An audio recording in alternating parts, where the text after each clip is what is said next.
Okay, Mary Kay, you ready? Okay, if we all could stand for a moment of silence and remain standing for the pledge.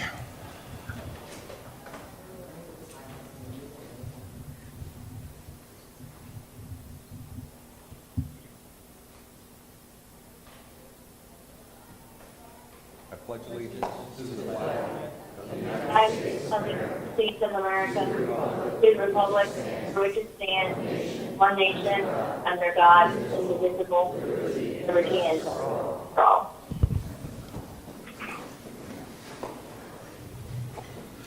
So a couple of announcements before we get started. Commissioner Smith is going to be late. He had an appointment that he couldn't get out of. And Commissioner Hetherington is currently self-quarantined until she gets her test back. She was potentially exposed. And hopefully within the next, by the end of the day or tomorrow morning, she'll have a... She's on Zoom, yeah. right there. There she is. I'm here. I was on that side of the thing for once, but anyway. So today we have one item on our agenda is to talk about our coronavirus update. So if I could have a motion to approve the agenda. So moved. Second. Okay, we have a motion and a second. All in favor? Aye. Okay. Hi.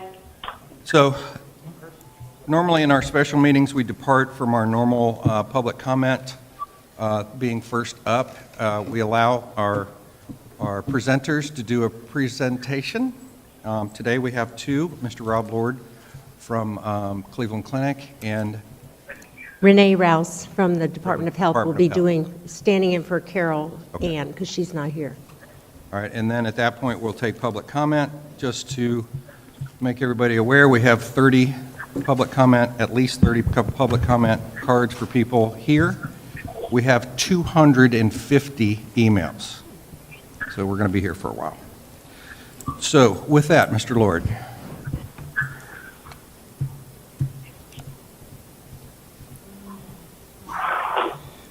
Mr. Chairman, Commissioners, thank you for the opportunity again. Would like to present some updated information for the community. We have a slide presentation sent over yesterday.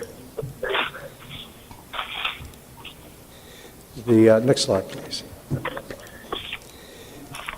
This shows all of the, gives you the number of people tested per 1,000 residents in various communities. So I've included Broward County here. I pointed out last week, and I think we should be extremely proud if you go back to May and see where we started with testing and look where we are today in terms of overall community testing. Martin County is the light blue, and we have tested more than anybody else. Higher is better, and that is a credit, I believe, to the combined efforts of Martin County and the county's team, the county health department certainly, Florida Community Health Center out in western Martin County, private physician offices, and I'm very proud of the role the Cleveland Clinic has played with our drive-through testing facility. Next slide, please. This shows the percentage of COVID tests performed that have come back positive. Lower is better. I've included Broward and Dade counties, as well as the state average on this. And this is the number, or one of the numbers that is quite frightening. We are far higher than anybody else in South Florida in terms of the percentage of tests that are coming back positive. Anything above 10% is considered problematic, and 12% is quite high. The theory that we have more positive test results because we've done more testing flies in the face of this statistic. This statistic levels that playing field. I would suggest. So you're looking at essentially, out of 100 patients that are tested, 12 come back positive here. Next slide, please. This is number of cases by county. Last week I commented that Indian River County looked like it was doing a little game of catch-up. If you notice, both St. Lucie and Martin counties have had an uptick in the last week. So, that is increased. Obviously, lower is better here.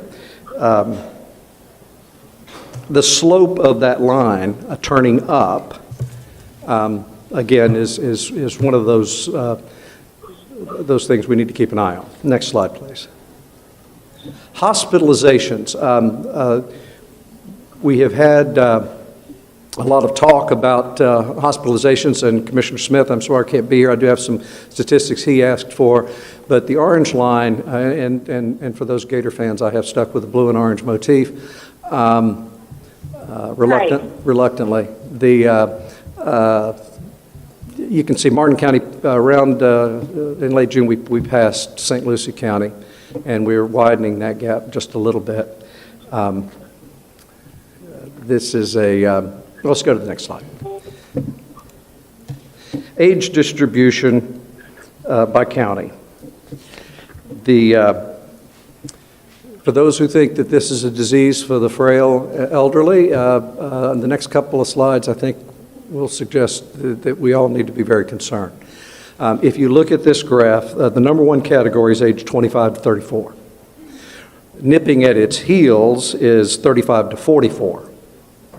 And then you have the 45 to 54 and then 15 to 24 age brackets. So those are your top four age brackets that have been diagnosed with COVID. Next slide, please. This shows you the ages of the current census in the hospital. This so it gives you more of a current shot. In the past, I've given the combined efforts. Not a whole lot different, but this is what was requested by Commissioner Smith last week.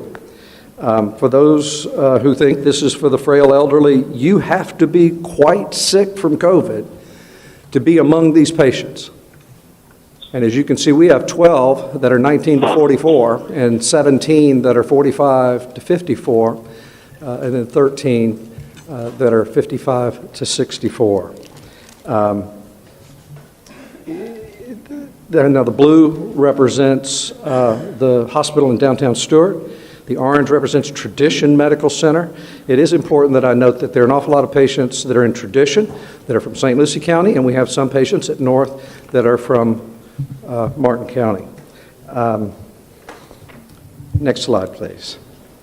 Now, can I go back to that prior slide? Not that important, but now the categories where we're seeing most of the deaths are in the elderly age bracket. But let's not confuse that with other serious health consequences that we're seeing in all age brackets. We have plenty of people that are in dire need of medical care to the point that they require lengthy hospitalizations in those younger age brackets. The next slide, please. Last week I reported good news and said that we had had a drop from a peak of just over 60, but warned to not consider that a trend, that it was too early on to tell. And you can see what's happened in the last week. This demonstrates why I said when you see those drops, you'll see all along on that graph there's ups and downs. You have to be careful in drawing conclusions because this last week has been extremely troubling. We started the week with, we actually dropped down into the lower 40s, and now we're up above 70, reaching new highs regularly. And we can handle this load of patients. But again, I would point out to our citizens that we are not, when you come to the hospital, we don't give you any treatment to cure you. There is no cure. We treat symptoms and try and keep you alive until your body can react and defend itself. Now, there's a lot of discussion about why some people get sick and there's no rhyme or reason. We're starting to get a handle on scientifically what that rhyme or reason is. But basically stated, what happens is that this disease, generally invading through the nasal passage or orally into the lungs, but it can also affect the heart, the brain, other things as we've talked about before. And it's in a stealth mode. The body doesn't recognize it's there. It attaches to cells. It replicates. And then there's a point at which the body realizes it's been invaded by the virus and the immune system reacts. And in some patients, it overreacts, and when it's the overreaction, not the virus itself, that causes the most serious health consequences. And that complication is referred to as SARS. SARS stands for Severe Acute Respiratory Syndrome, just an acronym.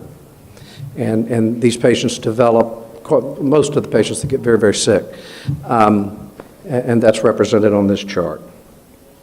You all know, as I'm sure, that the vast majority of healthcare professionals are advocating for masks. My views are well known to each of you. I have no doubt that today you will hear many pros and cons. I heard it said a few weeks ago, and what struck me as it has always struck me as a profound thing. I want to be on the right side of history, and we all do. This event, in fact, will be looked at for a century. We have evidence of that. We look back to the flu epidemic of 1918, which should be called the flu epidemic of 1918 to 1920, because that's how long it lasted.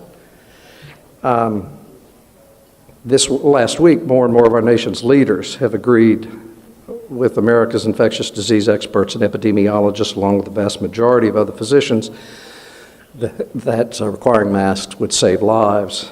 And I believe that as our representatives look at this more and more, it's becoming clearer and clearer that the right side of history is going to be that. It will be that when we look back on this years from now, we will say, well, we should have probably been wearing masks from the very beginning.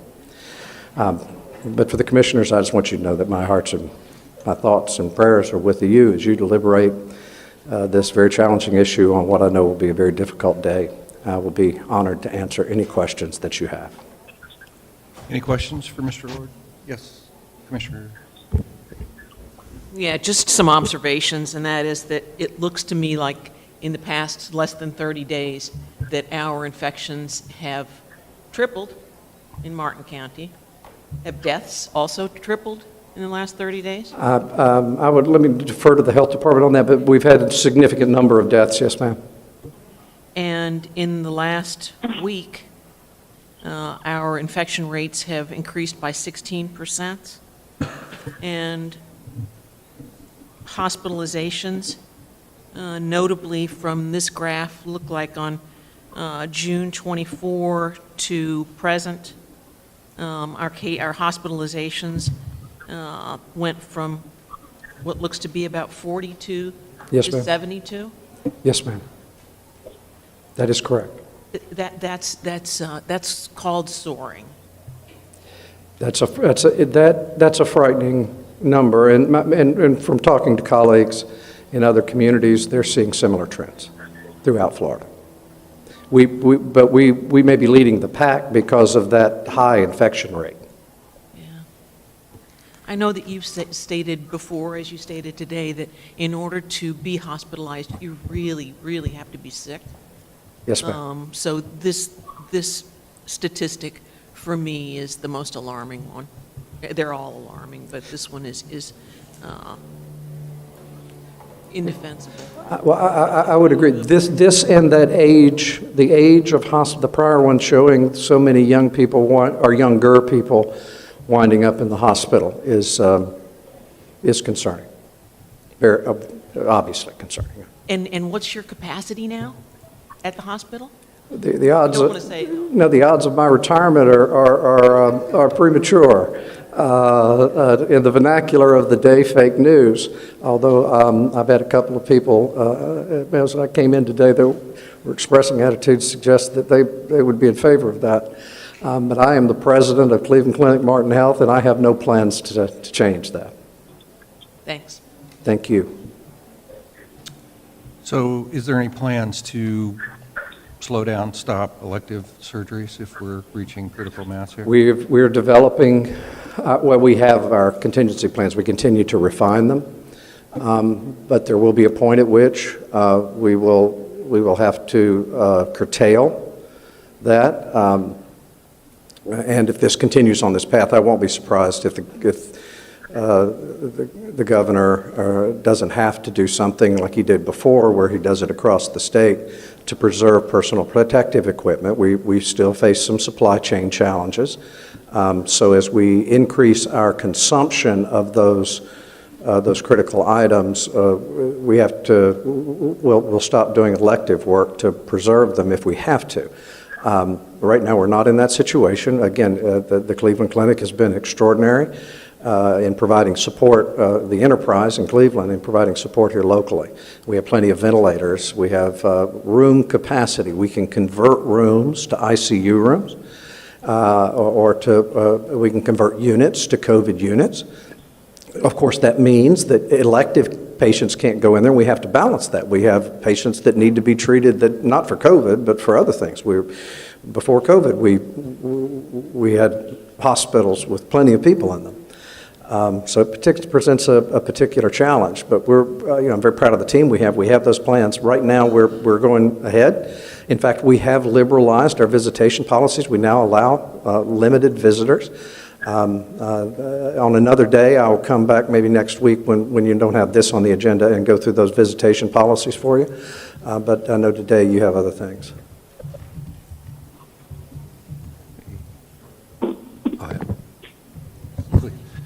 Mr. Lord, thank you. I received some emails where people were saying that one of the benefits, if you will, for Cleveland Clinic to either inflate these numbers or to somehow benefit from the numbers is that this is a big moneymaker for the hospital. You were here a couple of weeks ago when you were talking about the expenses of the drive-through clinics and stuff like that. Can you give us what the financial up and down is for the Cleveland Clinic based on this current situation that we're in? First of all, for it being a moneymaker, hospitals are paid based on something called a DRG, or a diagnosis-related group. We are not paid based on what we do for a patient. It's the diagnosis they have. That's how Medicare and most insurances work. So the result is when you have a patient that's more or less the equivalent from a coding standpoint of a pneumonia patient, that you might expect to come in and stay for 3 or 4 days, and you have a length of stay of 20 or 25 days, you lose your shirt on that patient. COVID patients are not, that's not the way this has worked. This has been a remarkable negative financial experience for our system. We've spent over $1 million on drive-through testing that we have not been reimbursed for, nor do we expect to be reimbursed for, that we were not obligated to provide, and other hospitals in this area, not part of the Cleveland Clinic, have not provided it. But it was the right thing to do for the community. The total negative impact, and it's in flux. There may be some federal legislation that helps mitigate some of this, so I don't want to overstate the case, but well in excess of $20 million loss. I'm thankful that I'm part of the Cleveland Clinic and not the president and CEO of Martin Health as a standalone, because I will tell you that today I would be trying to figure out how we would balance this out given our available resources, and we would probably be having to think about contracting the size of the organization.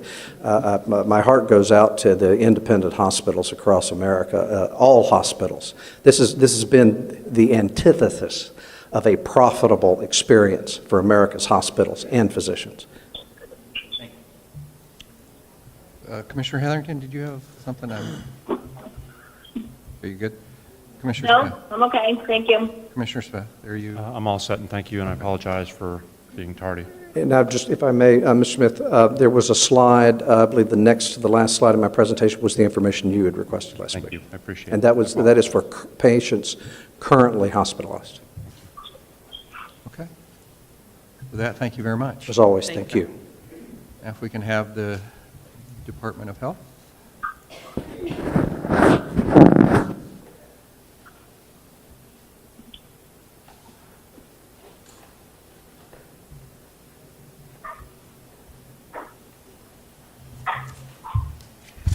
Good morning, Commissioners.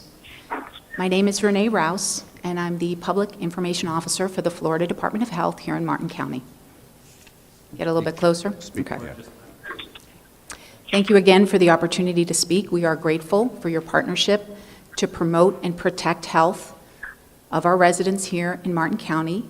And this is an excellent opportunity to share with you the information that people need to know to protect themselves. Currently, there are a total of 158,997 positive cases in the state of Florida, with unfortunately 3,550 deaths. Martin County currently has 2,112 cases, with sadly 25 deaths. Our positivity rate is currently 12.4%. And as Mr. Lord mentioned earlier, we are seeing a trend in positive cases for the population age ranges that he mentioned earlier, with the median age at about 37. All of this information is available on the floridahealthcovid19.gov website. It's available 24 hours a day, and it is updated daily. As we all know, we're getting close to the 4th of July holiday. It's quickly approaching, and we understand the temptation for folks to be gathering in groups to celebrate. We know that these are difficult and challenging times, and we all miss the traditional holiday gatherings with many friends and family. You're not in the camera. However, we strongly urge residents not to gather in large groups, as this provides an opportunity for the virus to spread. All residents are encouraged to continue to utilize cloth face coverings and social distance. This is particularly important for high-risk population groups, such as those who are 65 and older and those with chronic health conditions. We want residents to enjoy themselves, but we also want them to protect themselves and protect their loved ones. When we wear cloth face coverings and social distance, we are protecting each other, and we are protecting our community.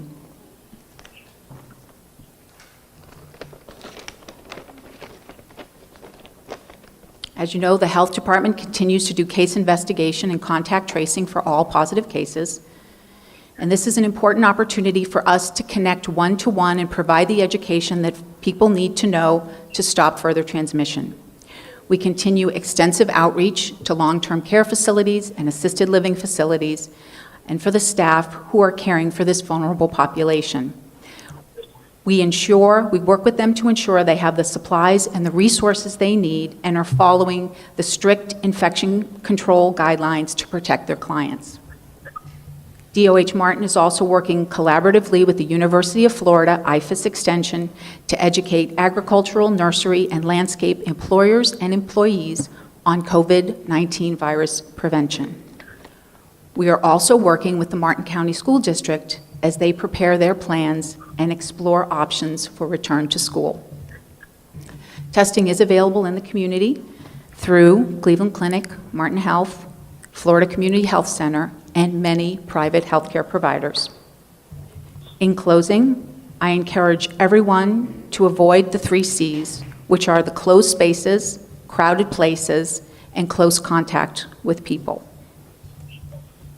And please, continue to protect those at highest risk, including our elderly population, by practicing good hand washing, using cloth face coverings, social distancing, staying home when you're sick, and the cleaning of frequently touched surfaces. Thank you again. Do you have any questions? Any questions? Thank you. Okay, I don't see any. Thank If you you. walk by, you can see you, so put a shirt on, okay? Ma'am? Okay, we have our City of Stewart Mayor here today. Mike Meyer would like to take a few moments.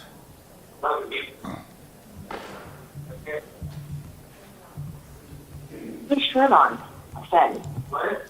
Put a shirt on, now. Stacy, Commissioner, we can. might want to mute your thing, yeah. All right, I have 2 teenagers in quarantine as well. Go to mute. We appreciate the hard work you're doing there, Vice Chair. Yeah. Multitasking. Good morning, Chairman. It's a miracle that he's out of bed already. Thank you all, Chair, Vice Chair, Commission. Thank you for the opportunity to speak this morning to address you. I'm Mike Meyer, Mayor of the City of Stuart, your county seat.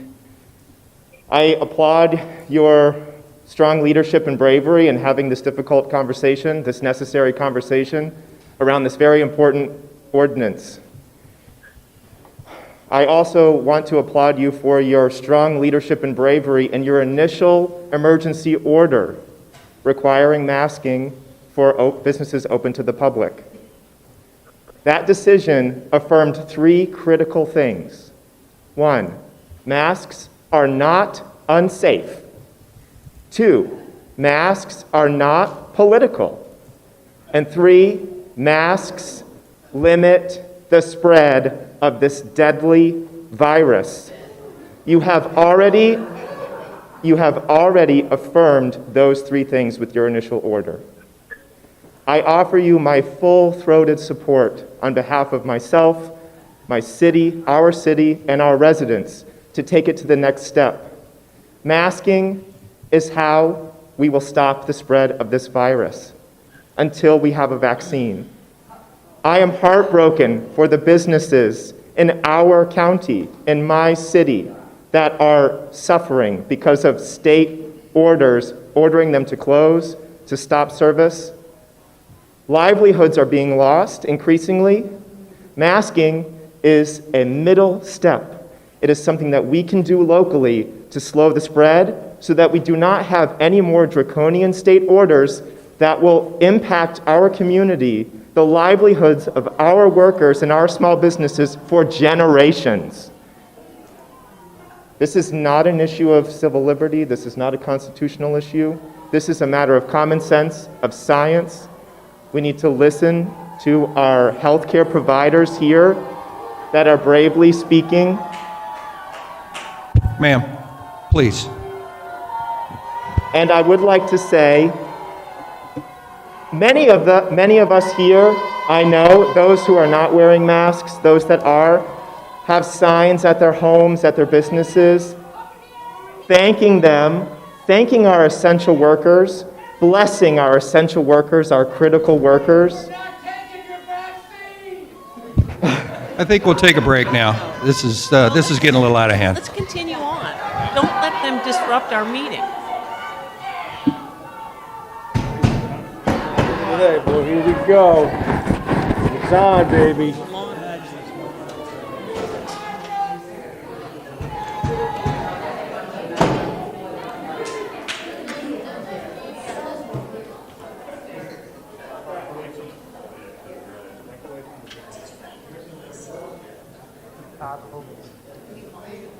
Are we recessing or? I beg your. We're just chilling out for a minute. People can't be respectful, we will stop.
Go ahead, Mike. Thank you. What do they say in Washington? Reclaiming my time.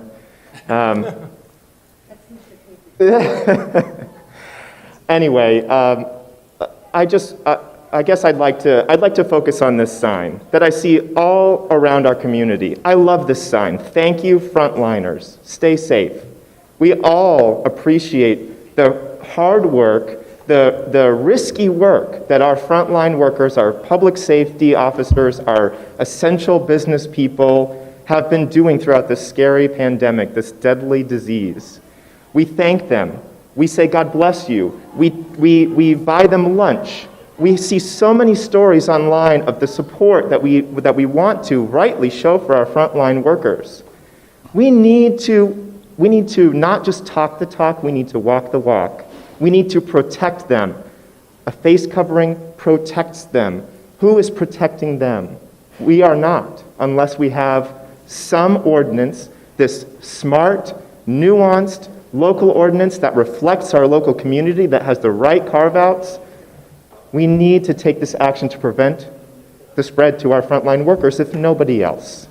If we don't care about our neighbor, fine, but shouldn't we care for the nurses, for the police officers, for those that are serving our community as a frontline and essential worker every day? Mr. Lord said, in 100 years, this will be looked at as a time of critical leadership, and I agree. This will be. This is going down in history. We're living history right now. The same arguments, the same yelling, the same fight happened around seatbelts. It happened around drunk driving, and leadership stood up and made laws that were right for the public welfare, for public safety. So I offer you my full support.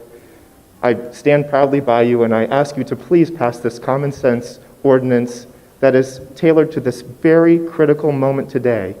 Thank you. Thank you, Mike. Okay, we're going to begin we're probably up to 50 now, at least, people on the property that would like to speak. We're going to start with Michael We've got four Zooms. Can we do this first and just get them out of the way? I don't care. I'm just asking. Sure, go for it. All right, so we have four raised hands in Zoom, and the first person we're going to call on is Carol Brennan. Give me just a moment to ask you to unmute. There we go. You should be unmuted. I can't hear you. Okay. I can't see video. Good morning. My name is Carol Brennan. I'm a physician. I have additional training in public health, and I am most certainly not a hospital activist. Somewhat ridiculous term I saw quoted in this morning's paper. By June 15th, was urgent. Over a third of our 564 cases have been diagnosed in the previous 3 days, with a positivity rate in June over 10%. I ask you to heed the advice given by the medical community and public health professionals on June 12th and mandate these coverings in public. On June 16th, we approved them for restaurant and business employees only. Here we are on July 2nd with the following data through June 30th.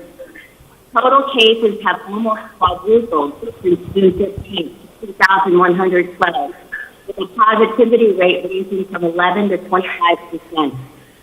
Our 12.4% overall positive rate since we began puts us among the 3 highest counties in the entire state of Florida, none of which are Dade, Broward, or Palm Beach.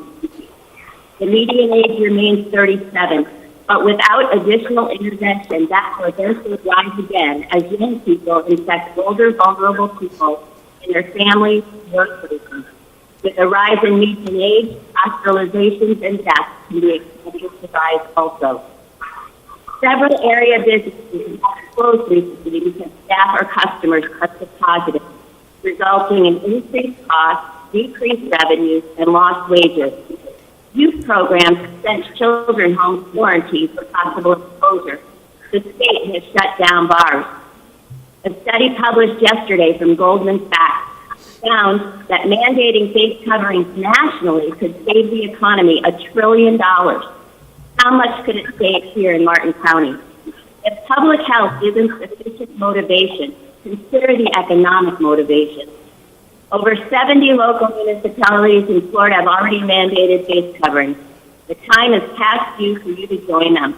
The State Surgeon General's Public Health Advisory, amended on June 22nd, addresses appropriate exemptions. Enforcement can start with education. But the sad reality is that too many people have politicized this issue and are unwilling to be educated when it comes to COVID-19. A lot of them are sitting in that room with you, not wearing masks, putting others at risk. A practice of warnings and fines has been implemented in other communities. How many of the 1,500 new cases and 50-plus hospitalizations in the last 2 weeks could have been avoided if you had acted sooner? You cannot change the past, but you might be able to change the future. There will be a point of no return when so many people have been infected. It will be impossible. Ma'am, your time is up. Thank you. Okay, next. Next would be S.K. Adorno. Thank you. Please prove that a healthy person causes harm. 155 people were exposed to asymptomatic, none were infected. What is the true risk of a healthy person not wearing a mask? First, they have to be exposed and a carrier. Then they have to be contagious. It is a negligible margin that you are willing to trade for people's right to live their life as they see fit without government intrusion. The role of government is to protect our rights, not create laws that infringe upon them. Dr. Lord previously opined that this country was founded on sacrifice for us. That is not true. We were founded on freedom. We are tired of sacrificing for others and want the right to live by our own discretion. Our rights should not be dependent upon jumping through fascist criteria to join society.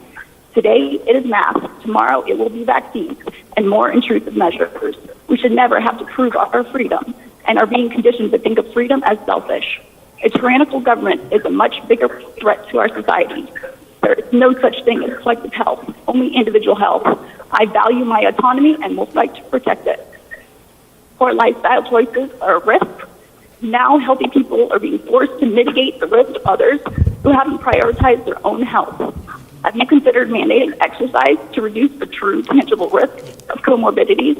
Like current theory, breathing healthy person has and will always be a public health risk. When does this end? Will masks and fear of one another be our new American culture? If you feel this works, why would we ever stop? If you intend to mandate masks, then you should recommend masks even at home. Didn't Governor Cuomo state 66% of those infected were staying at home? The risk was greatest for household transmission. Mask mandates are not about health, but about bureaucracy. The N95 masks do not filter exhaled air at all, not the N masks sufficiently do. And the boxes even provide written warnings to that effect. In a medical setting, masks are single-use and taken off, disposed of, and immediately hands are washed. The general public will not be utilizing that way. Masks are reused for days or weeks at a time while constantly fiddling with them. Masks are dropped on the floor or shopping cart and reworn, which is not protecting health, but it checks the box of government red tape. This shutdown was never about eliminating the virus. It was about preventing our hospitals from being overwhelmed. We cannot extinguish the virus until it works its way through society. Our goal should be reducing the death and severe complications from inevitable exposure. Thankfully, the virus is losing its strength, but I've yet to hear our leaders provide recommendations on how to improve health for better outcomes. Instead, we adopt an approach that requires us to take no personal responsibility for our health, and even masks are used as a way to blame others. Thank you. Next speaker, Livia DeBonet. Hello, good morning. Dear Commissioners, I speak to you once again today as a mother, a small business owner, and as the wife of a healthcare professional to ask you to make masks mandatory for everyone in public. The very small progress we made towards keeping our county safe when we passed the mask mandate for employees a couple weeks ago is far from being enough. Just the other day, I drove past the front of the Walmart in Stewart and noticed over a dozen shoppers getting off the Marty bus and entering the store unmasked. No mask on the face is a slap on the face of those employees who are being asked to wear masks for many hours a day to protect the health and lives of the patrons, while having their health and well-being ignored. What message are we sending to these essential workers? That their lives are not as valuable as the lives of the patrons?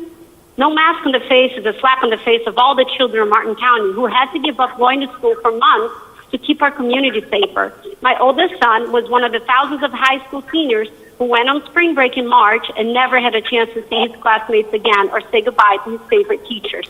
Prom was canceled along with a lot of other festivities. Graduation was postponed in hopes that by the end of July we would see better times.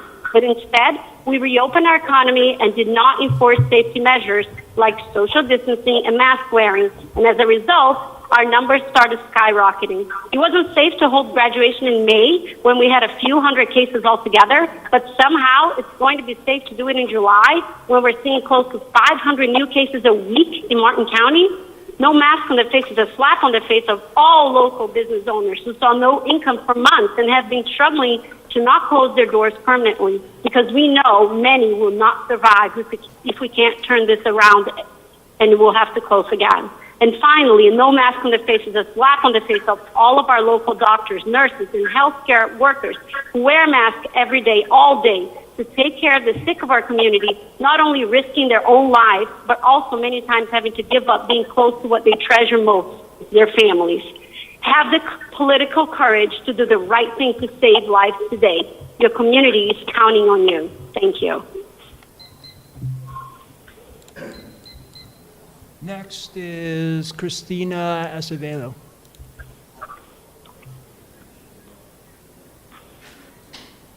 Good morning. Can you hear me? Yes, ma'am. Okay. Dear Commissioners, here I am again as a community member of Martin County participating in the board meeting to mandate masks. This is the third time. I'm not complaining, but the lack of decisiveness and inability to pull the trigger on mandating masks for all in public areas was and continues to be incomprehensible to me. I don't understand why some feel like wearing a mask is taking away a freedom.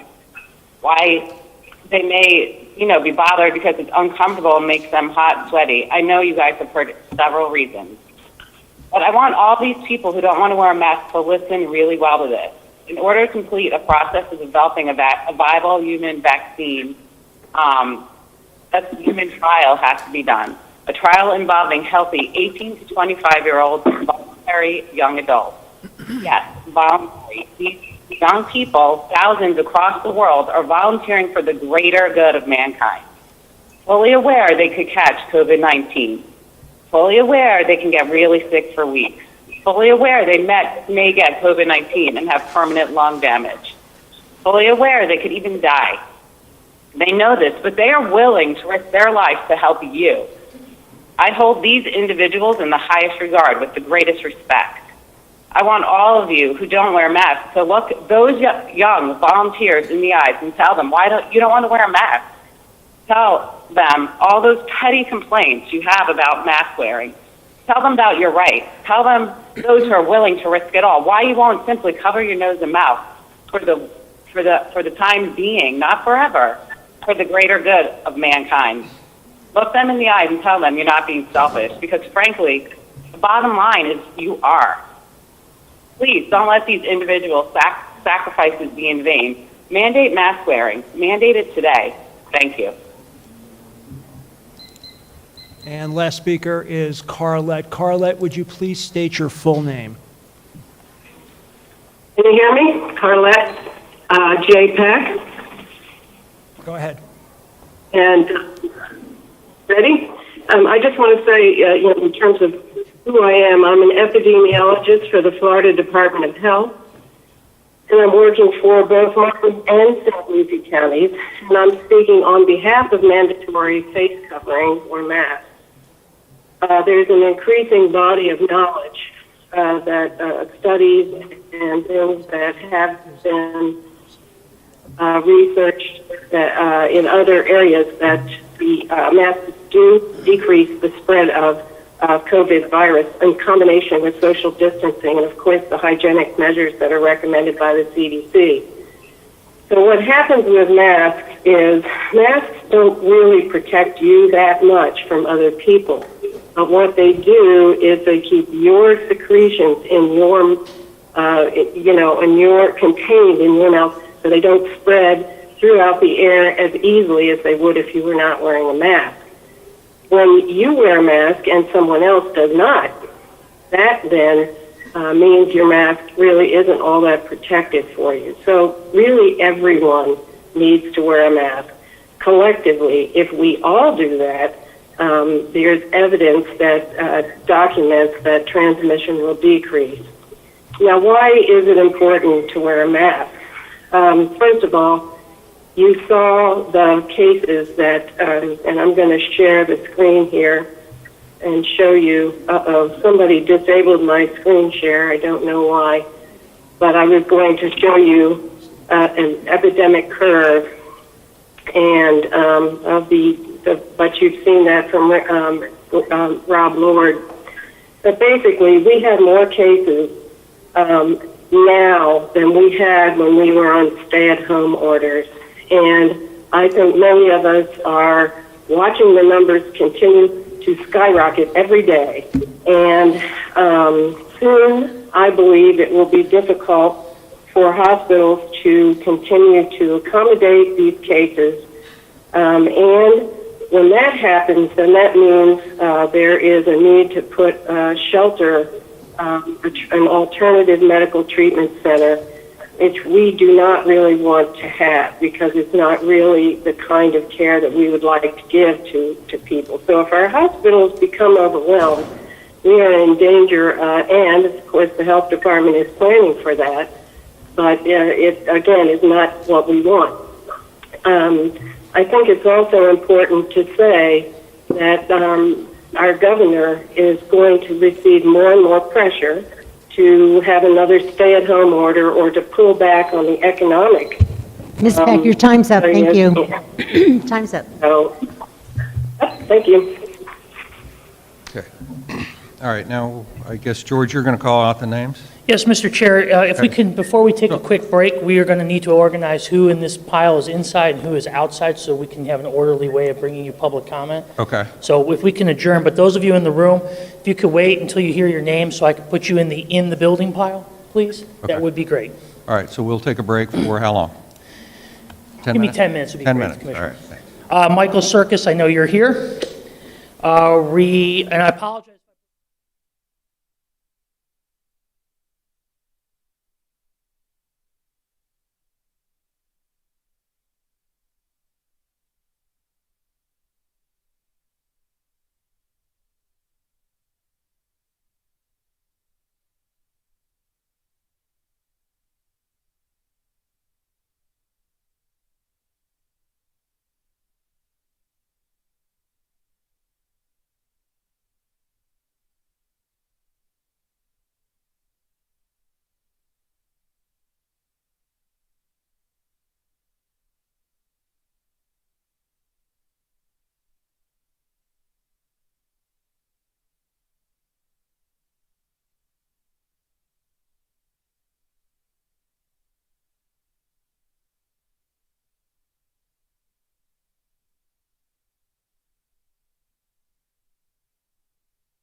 Mary Kay, you ready? Okay, we are back. We're going to start with our folks in the room here.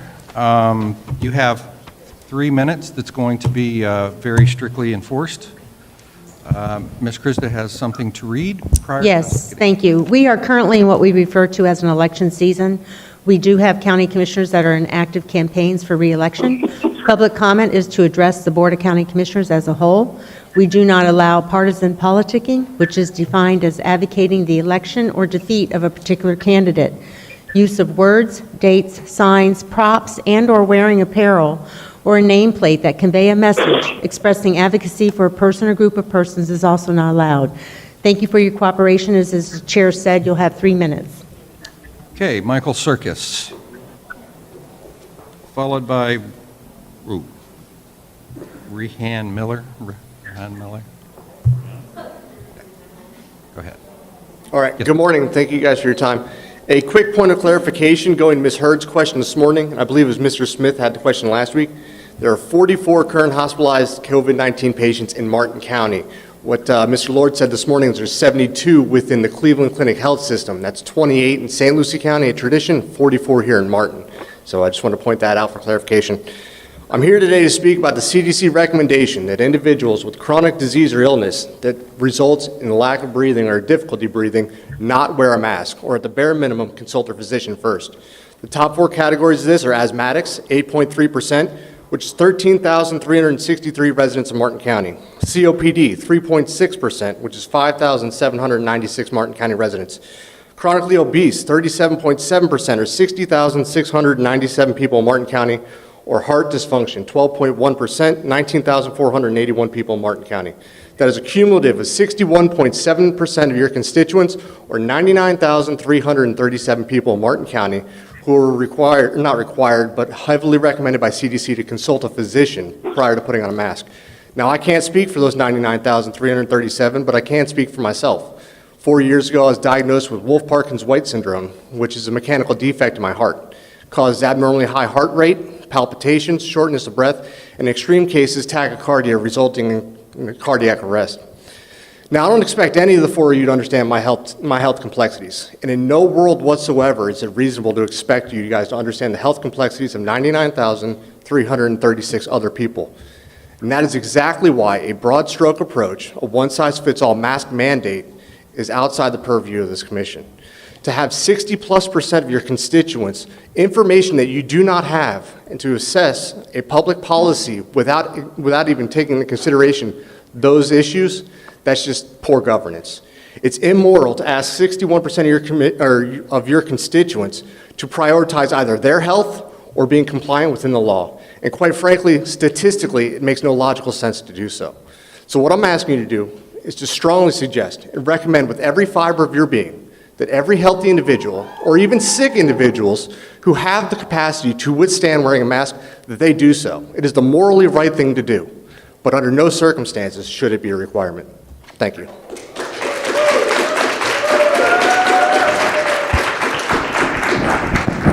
Ms. Miller, followed by Dr. Eva Eskin.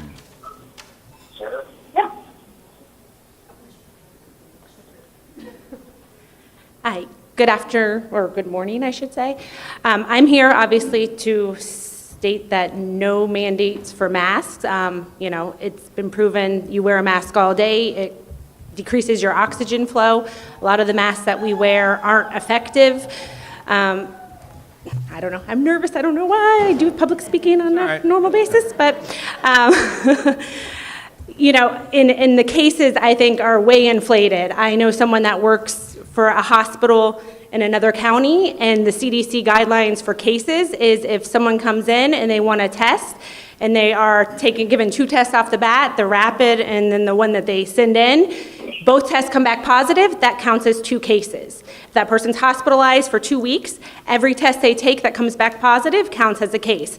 So I think the case numbers are way inflated, and it's a scare tactic to make us all wear masks. And like he said, you don't know people's health conditions, and masks can actually cause more health conditions to the people that are healthy wearing them than protecting those that don't. And if you're sick, stay home. That's it. Thank you. Dr. Eskin, followed by Robert Hess. Hello, can you hear me? I'm short. I'm going to move it down a little. Hi, my name is Eva Eskin. I'm an MD with a master's degree in public health. I retired in 2018.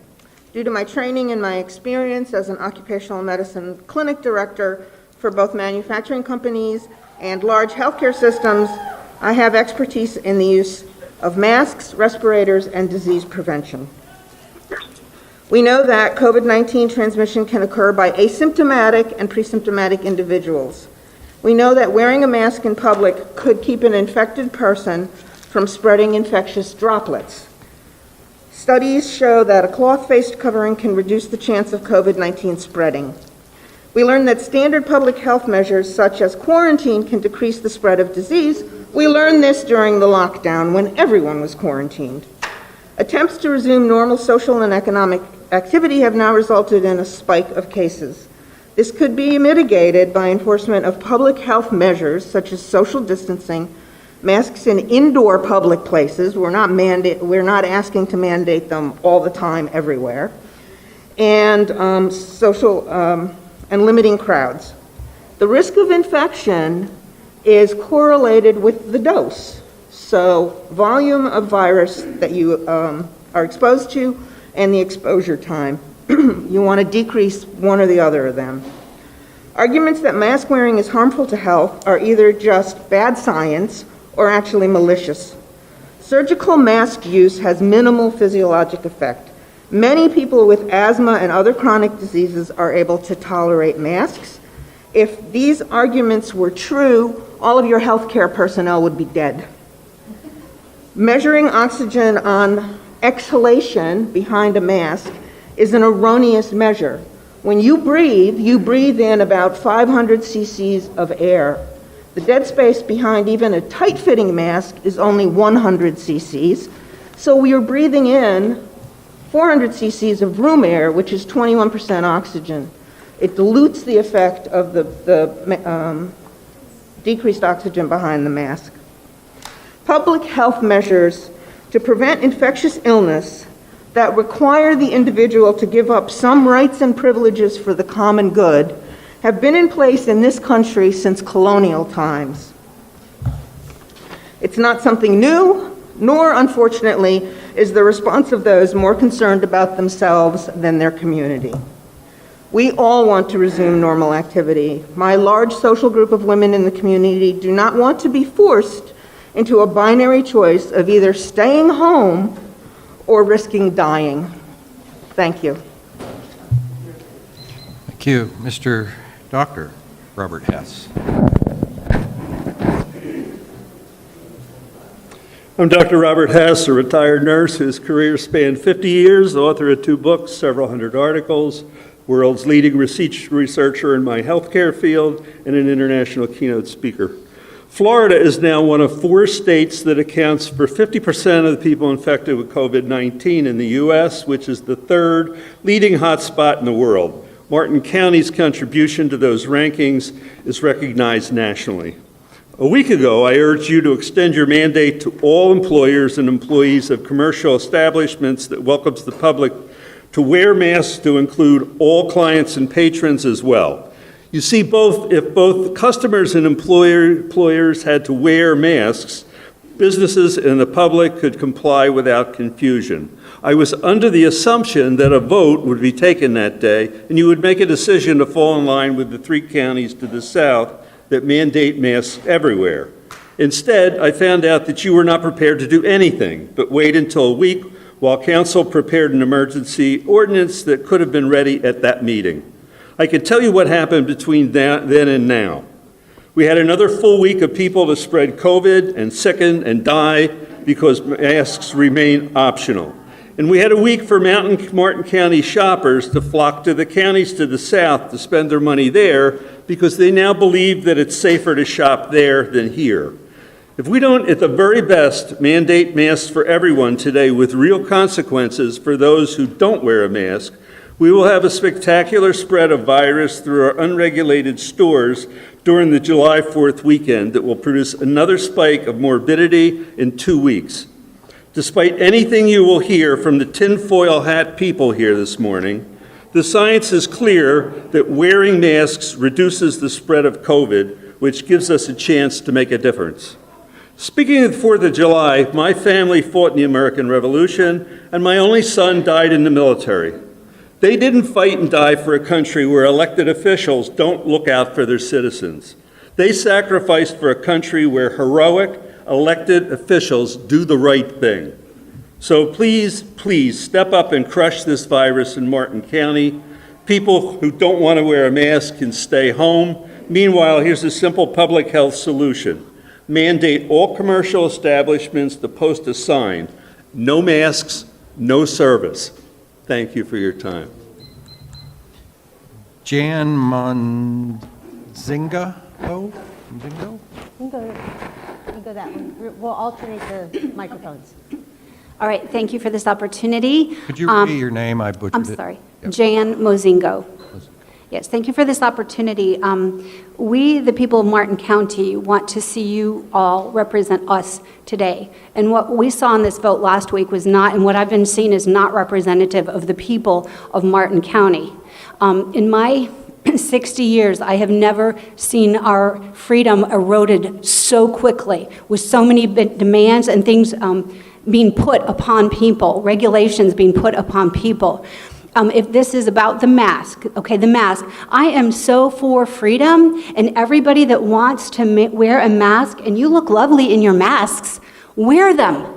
Wear them. Wear them freely. Wear them proudly. Get them decorated. Wear two if you need to. If I don't wear one and it makes it less effective for your mask because I'm not wearing them, then wear two. Wear a plexiglass shield over it. There are helmets that you can get that are very attractive. We can manage this. The stores and the businesses, the commerce of Martin County need to be free to do what they want to do. We can have mask stores and non-mask stores, because I'm telling you that me and the people here that we represent, the other people of Martin County, will go in those stores that don't require masks. We need oxygen to breathe. This is what's helping keep us healthy. We need to be healthy to help the other people. So I know there's two sets of data, so we can look at whatever, but we don't need this to bring us division. Those that want to go in the mask stores, go in the mask stores. Those that want to go in the non-mask stores, shop at the non-mask. But I will be shopping in Port St. Lucie County or online if I need to, until this regulation is lifted, if it is put in place. Please represent the people today and do not put it in place. And thank you for your time.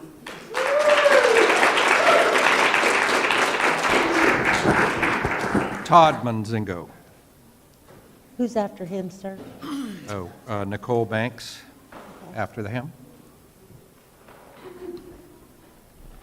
I'm Todd Mozingo. Thank you so much for letting me speak today.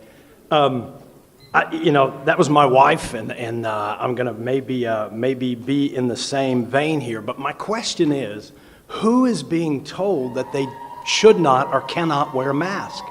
I really don't understand why enforcement of masks means that someone who wants to wear a mask shouldn't or can't wear a mask. In other words, anyone who wants to wear a mask can wear a mask. But I just heard an epidemiologist come on and say that masks only work one way. I think that's ridiculous. If that mask is right in front of my face, what can come out of my mask compared to what I can take in from the environment? I mean, it's kind of ridiculous that it only works one way. So if it works, if masks work, then anyone who wants to wear a mask should wear a mask. But I don't know why I have to wear a mask, and that protects you if you have a mask on. If you have a mask on, you are protected from me, because they work both ways if they work.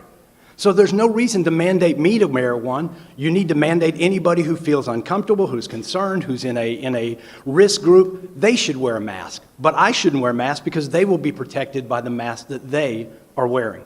Second thing is, I think that her point, the point that my wife made, is very legitimate. Why aren't we just saying, here are the areas and businesses that say you need to have a mask to come in here? I think they, as a business, they have an absolute right to say, if you're going to come into my business, you need to wear a mask. Okay, I won't come into your business until this is lifted. If you're okay with me not wearing a mask, then I'll come in and do business with you. But instead of mandating it for everybody, why don't we tell the businesses in these gathering places you're talking about, you just need to post. I believe that's what Orlando just did. They just said, hey, wherever you are, you need to post whether or not you require a mask, and then people can make their own decision. My point is, no one is being told not to wear a mask. And if you're wearing a mask, listen, if they work, then you are protected. So wear the mask if you want to be protected, and don't wear the mask if you don't want to be protected. Thank you.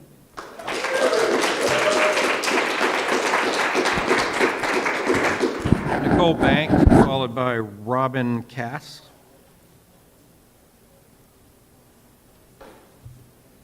Hello, my name is Nicole Banks. I am an asthmatic, I have chronic allergies, and I have tachycardia. I am a rising junior at Northwestern University in Evanston, Illinois, studying biology, math, and dance, and I'm turning 20 in a week. I am an asthmatic, have chronic allergies, and tachycardia. I still wear a mask. Why? Because it's a common courtesy to my community. No one is asking you to wear a mask for 24 hours straight. We are just asking you to wear them in public spaces, like the grocery store or here, for example.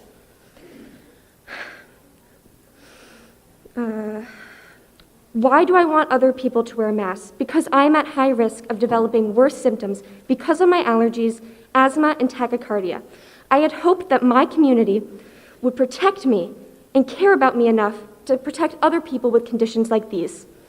I know and have heard people with autism, PTSD, anxiety, and lung problems, and other such conditions that make it difficult to wear a mask. Do you know what they did? They trained themselves to wear masks when needed. Why? Because of how important it is. I wear my mask to protect you. Why can't you wear one to protect me? I am a rising junior at Northwestern University in Evanston, Illinois, studying biology, math, and dance. I get updates from Evanston and Cook County, Illinois regarding COVID through Northwestern. Many of my friends are still in Illinois, either in their homes in Chicago or apartments off campus. Cook County started mandating face coverings April 20th. Because they acted early on, they have been opening up more and more while maintaining social distancing and mask wearing, and their numbers have stayed down. This is the exact opposite of what happened here in Martin County. I'm turning 20 in a week. My best friend and I have the exact same birthday. She's in Evanston. I know that she will be able to have a celebration. I can't, because I don't feel I can trust our community to keep me safe. I think we can all agree that masks should not be a political issue. What I cannot seem to understand is why the simple, harmless, and menial task of wearing a mask to help protect people in your community, especially those who are so vulnerable, is so hard for people to do. I honestly cannot express how frustrated and disappointed I am in this community. I have lived in Martin my whole life, but I feel let down by our community. Please, please, I implore you that as the county commissioners, you do the right thing for our county, for our health and safety of the community, and listen to and trust our healthcare professionals, and vote yes for mandatory masks. Thank you.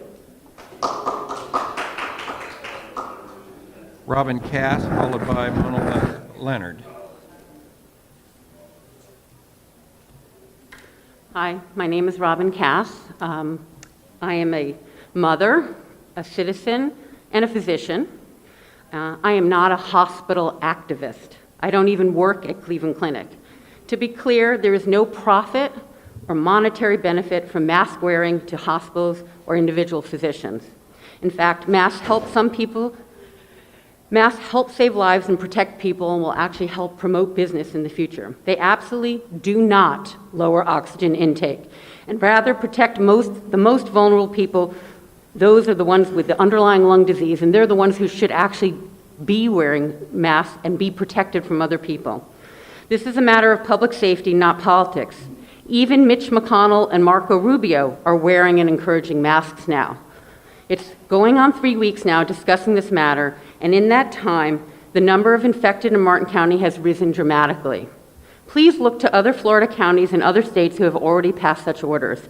It may be inconvenient and uncomfortable for some to wear a mask, but it is necessary to attempt to decrease the rapid spread and help with businesses opening up. These other counties have decided how they will enforce such measures, and you can use their ideas to establish Martin County's measures. People complain that it's too hot to wear masks in Florida.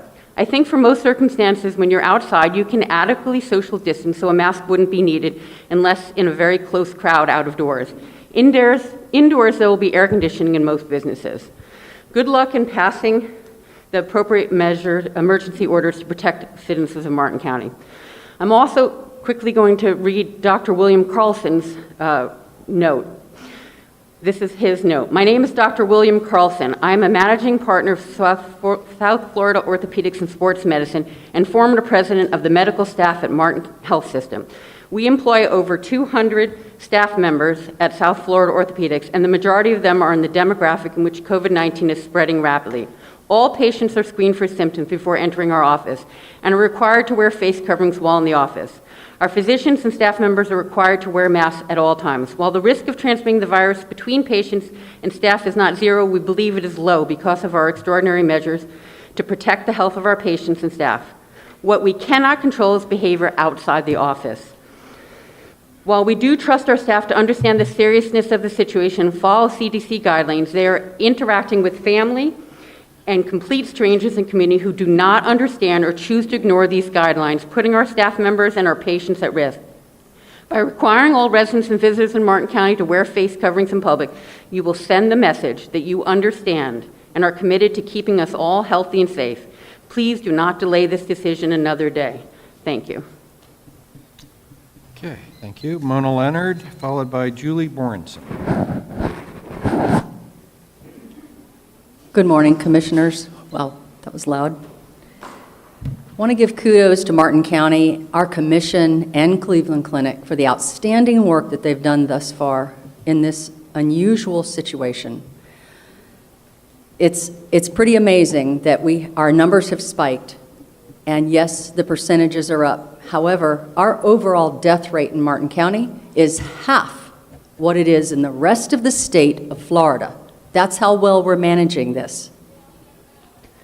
In 2009, during the H1N1 and other SARS pandemics, the most attacked groups were the 18 to 65-year-olds, usually on the second wave.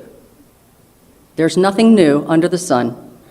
We have people coming from up north in droves into this area. I know, I'm a realtor. They're coming in, they're coming from very sick cities in the north.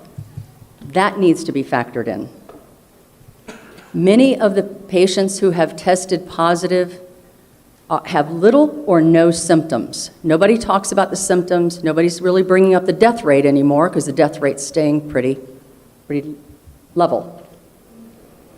I'm so proud of Governor DeSantis and what he has decided, knowing that mandating masks is going to take away our individual civil liberties. If you want to wear a mask in public, you wear a mask. No one is stopping you, except for people with concealed weapons. Those people with concealed weapons permits are legally not allowed to wear a mask and carry. It seems that the people whom rule want to continue ruling over us. Our county commission has yet to strong-arm its residents by ruling over our rights. Fear puts us back in the Middle Ages. Do not mask us. I and many others hope that we will remain in a place where we can make that decision for ourselves. It's poor virtue signaling at best, and it's trampling on our rights at worst. Social distance, quarantine if you're sick. If you want to wear a mask, wear a mask. 60 Minutes 3 days ago did a segment on the kits that have been used in this country. Over 50 companies have already been taken off the market. They are bad. The government knows they're bad, but no one wants to talk about the 500-pound elephant in the room. The kits cannot differentiate between one virus and another. This is another SARS virus. If there are unusual spikes, perhaps you should be looking at the kits. Don't assume anything. Never assume anything. Thank you so much, and thank you for your continued help in this matter. Okay, Ms. Bjornson is followed by Tony Rumo. Good day, Commissioners. My name is Julie Bjornson from Stuart, Florida. I'm here to speak against the masks. First of all, I am concerned about mask hygiene. Y'all are wearing masks. Have you ever washed them? Do you know how to clean them? The virus is coming at you, supposedly, but then you touch them and take them down, and then you blame us for getting sick. We didn't do it, okay? So how do you clean your masks? So when I bought my N95 in the beginning of January, FDA approved 28-day protection effective, but surgical masks are only protective for 2 to 4 hours. You have to change them. Y'all aren't changing them. You're wearing, geez, these pretty little things. Let's talk about size, for instance. A hair size is 75 strands, but a virus, this virus, is 0.12 microns. The surgical mask, it will eliminate 2 to 10 microns. And an N95 mask will do 0.3 microns. So it's not even eliminating the size of the virus. It will go through your mask. Okay, the testing, for instance, false positives. What are we testing? There's many false positives, but are we looking at that? Are we looking at how this testing is really, really being done? It's not, from what I got from the FDA information I got last week, it said that the testing is for your body's immune response, the IgG, a normal body's response to a foreign infection, a virus, a bacteria, fungal, or parasite infection. This immune response creates an antibody, IgG, immunoglobulin G. This test is not specific to identify the COVID-19 infection. I got that from the FDA paper that was just sent to me. Okay, the death rate. Is it from ventilators? We don't know. We've heard that those that are on ventilators die. So it would be nice to do that.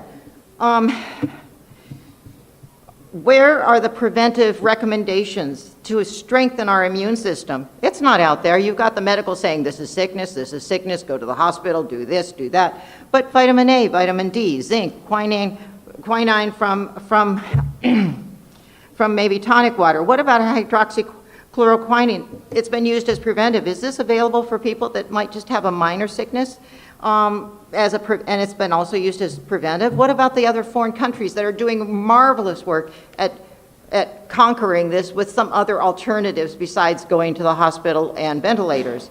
And then we have conservative doctors in our community. They're not represented here. You're only using the medical system. They have a voice too, and it's not fair. They are treating patients, and they are getting well successfully. So thank you very much, and I hope that you will consider these recommendations, that we need to know that you are wearing Your time's healthy up, ma'am. masks. Thank you.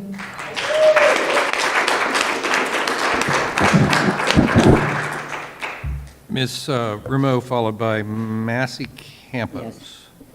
Okay, we are going into the 4th of July weekend, Independence Day. How independent does everybody feel? I mean, come on. Do any of you know what this is? Because I don't think that you do. So let me refresh your memory. This is the United States Constitution.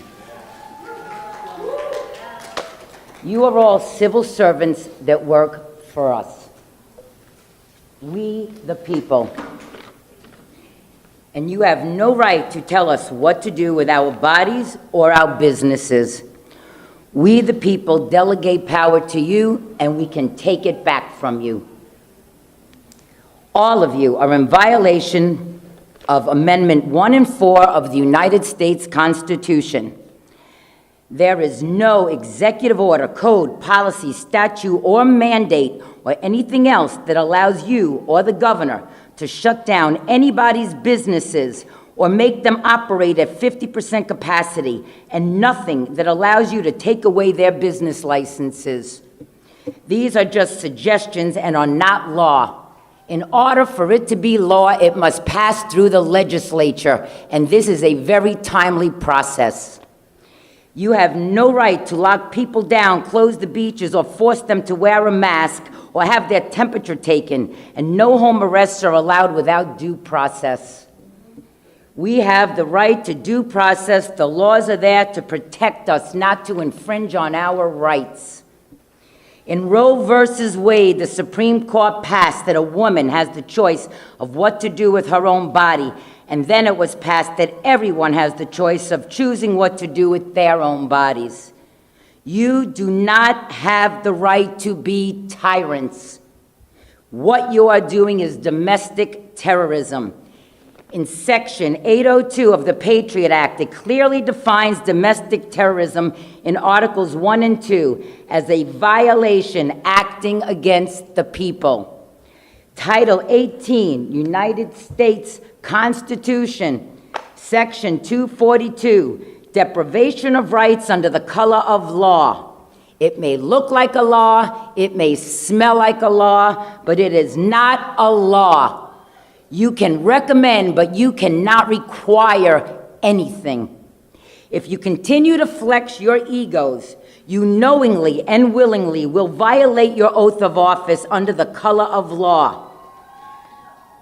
Deprivation of law is a felony, and you will no longer have judicial immunity. You not only can be jailed, but you can be sued professionally and personally as well, right down to the clothes on your back. So if you move forward with this mandatory mask order, it will take away your judicial immunity, and we, the people, will have you jailed and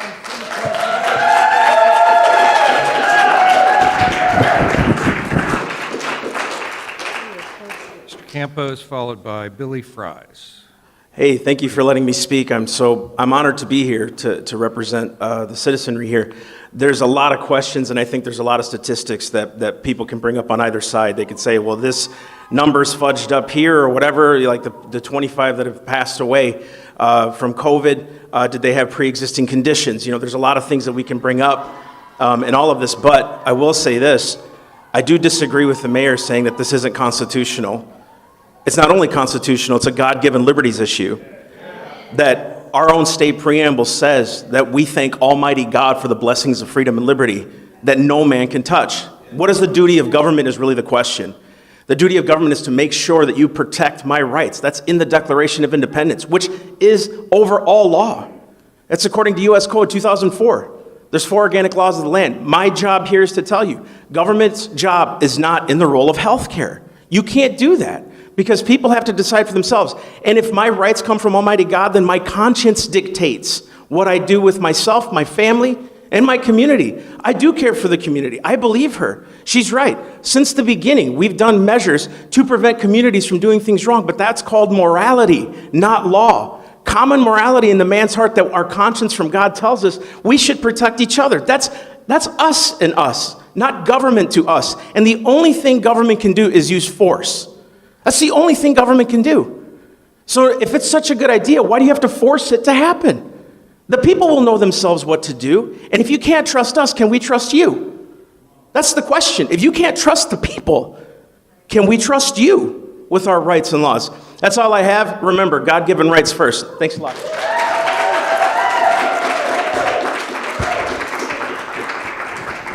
Billy Fries, followed by Lee Ann Fries. Thank you, board, for the time here. Appreciate y'all. I've been a Martin County resident since 1980. I lived on Cove Road when it was made of dirt. Maybe some of y'all remember that. 1980, 81. So I've been here a long time. It's a great place to live. I got to ask you guys something real important. What are you all going to do to preserve our freedom and our liberty? What are you guys going to do? Okay? Individual rights, responsibilities, the power to choose, empowering each with knowledge and information. Where's the talk about viruses, immune system, sunlight, salt air, ocean water, the healthy lifestyle? I've heard none of that today, barely, except for from our wonderful folks on the floor here, which are giving me hope for America right now. Recovery rate, ignored, over 99.5% in general. Higher testing, higher cases, yes, lower or constant death rate. Children, death rate almost statistically zero, folks, okay? Almost statistically zero. So we're going to have freedom and liberty, we're going to have government and medical experts, bureaucrats, dictate control without any accountability at all. Are they going to be able to allow to stoke fear and panic and make people comply with government directives? I don't want that. I don't want the fear. The media is all in with the fear. We all know that. The media is all in on fear. Private businesses, restaurants, salons, fitness centers, and bars are in fear of being held liable from COVID-19 infections. Well, who holds the government liable? Nobody does. One-size-fits-all policies, garbage. DC politicians dictating, garbage. It's wrong. Do as we say or you're going to die. Garbage. That's crap. Millions of jobs lost. Small and medium-sized businesses are struggling right now. Cooking the books. Where are the influenza deaths? They've been lumped in with COVID-19. Gee, why'd they do that? To ramp up the numbers and keep people scared. That's why. Fear, panic, and compliance. That's what they want, you guys. That's what they want. But we don't want that. We want liberty. We want freedom. Okay, here's 3 questions. Where's the permanent ban on alcohol, tobacco, and fast food? If we ban that stuff, we'll save lives, right? Over 40% of the nursing homes, that's where the deaths that I've seen, 40% of COVID-19 deaths, nursing homes. Nursing homes, folks. The medical community, hospitals, that's where the deaths have occurred. Those are the folks that have, there's regulated by what? Government, federal government regulates all these entities. What is a vaccine? It's a little bit of virus injected into your body in the hopes that what happens? Sir, your time's up. Thank you. Thank you, guys. Leanne Price, followed by Jill Kappa. Go ahead. Thank you, ladies and gentlemen of the board, for this opportunity. I stand before you today and ask you to please vote no on mandatory mask wearing by the public in Martin County. As a cancer survivor, I do not wear a mask. Did you know that people with cancer, especially if the cancer has spread, will be at a further risk from prolonged hypoxia as the cancer grows best in a microenvironment that is low in oxygen? Low oxygen also promotes inflammation, which can promote the growth, invasion, and spread the cancers. That is one of the many reasons I won't wear a mask. I would not want to wear a mask or face covering that could potentially cause my cancer to return and could cause me death, especially with this particular virus that has a 99% recovery rate. The New England Journal of Medicine recently published an article that I will now quote from. We know that wearing a mask outside healthcare facilities offers little, if any, protection from infection.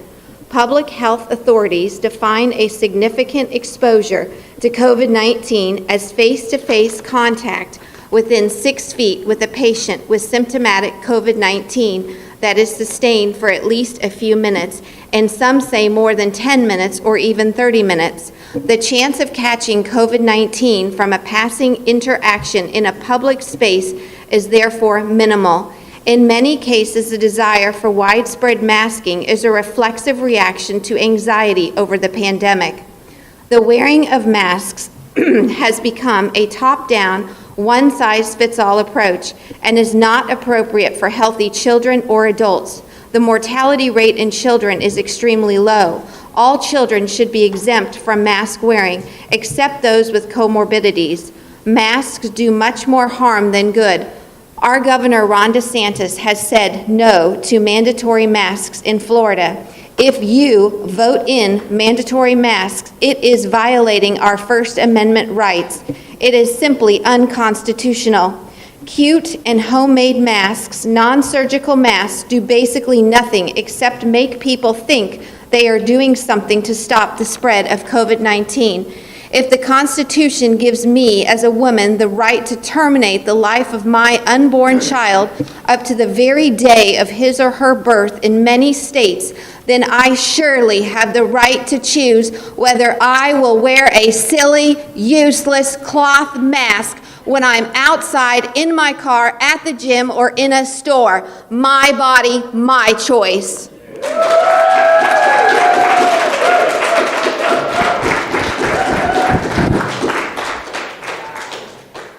If you would pronounce your name properly, that would be good, and followed by Dr. Moriarty. Hi. Thank you. Well, okay, to surprise you, I'm not here to talk about masks. I'm bringing up My name is Jill Capua, and I'm here on behalf of my family and the residents of the flooded victims of Hope Heights. On June 3rd and 5th, Martin County received a substantial amount of rainfall. In Martin County, 33 homes experienced some level of water in their house, whether it be an inch on your back porch, or like me, you got 18, 24 inches in your house above the electrical sockets. My family of 6, my husband and I, our 2 boys, our 2 girls, our 2 cats and dogs, lost everything. Everything. I have to explain to my 6-year-old daughter why she doesn't have her toys and her favorite stuffed animal and things like that. We need answers from Martin County. It's been a month. We need answers more than it's not our fault. We met with Mr. Donaldson. I had the entire meeting on film where he clearly stated that Martin County has not done a good job on property and maintenance on the drainage, which would impact the groundwater from flow from preventing the flooding of Hope Heights. When we met, his only recommendation to our families was for us to get flood insurance. A little late, don't you think? And by the way, we were not a flood zone. It's been a month. I'm sorry, but Commissioner Jenkins, you promised us in person that you wouldn't leave us stranded, and now you are backtracking. We are sitting ducks at this point. They can barely control the groundwater. If we get another rain, our houses, what's left of our houses, literally, there's not a lick of drywall in my house. No cabinets. There's a toilet sitting in my house, which doesn't work, by the way, because because of the flooding, all of our septic tanks don't work and have broken. So our houses are unlivable right now. And they said, go ahead, start rebuilding, get flood insurance. So if it does flood again, we can go through this again. I can explain to my children why we have to pack up what we have left, the clothes on our back, and what we got to save. We're living out of garbage bags.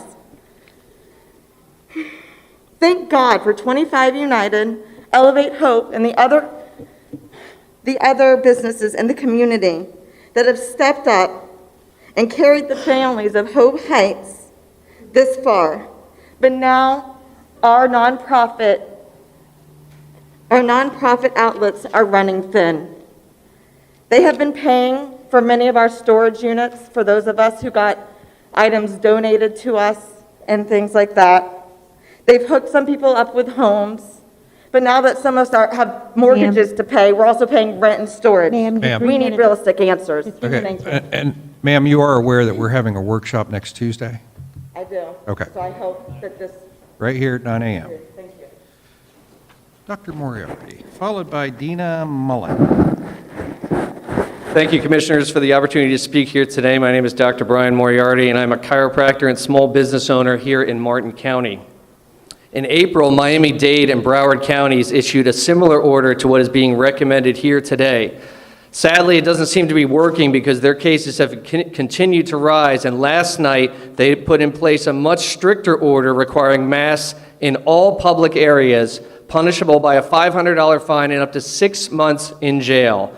Is this where we might be heading? While our case numbers here in Martin County have been higher in June, the number of hospitalizations and deaths are not increasing at the same rate. Anyone care to guess how many ICU beds are currently in use in Martin County right now? 12. And that is not COVID, that's anything. COVID, heart attacks, cancer, anything. 12 are in use. So what can be done? There's mounting pressure for you guys to do something. My advice, leave it up to the business owner.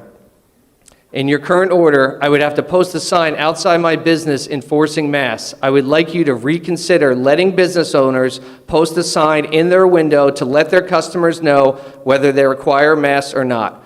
I personally have put in place countless other measures besides mandatory masks to help reduce the spread in my business that I'm quite proud of. Things like a fence for social distancing, a cup for sanitized pens, and another cup for used pens. This is so much better than being the mask Gestapo at my front door. This would severely hurt my small business. Countless people who can't or shouldn't be wearing masks would be forced to wear a mask to enter my business. These people include rape victims, veterans with PTSD, children with autism or sensory disorders, and many others. Currently, there are about 9,600 people unemployed here in Martin County. These people need help. This has been hard on my business as well as countless others. Let's support the small businesses and give them the option rather than bully them into more mandates. Let's support our law enforcement who will have an impossible job of enforcing this due to endless tattletaling. And finally, let's try to end the divisiveness here with a compromise and work to love thy neighbor once again. Please vote no to your mandate here today. Thank you and God bless.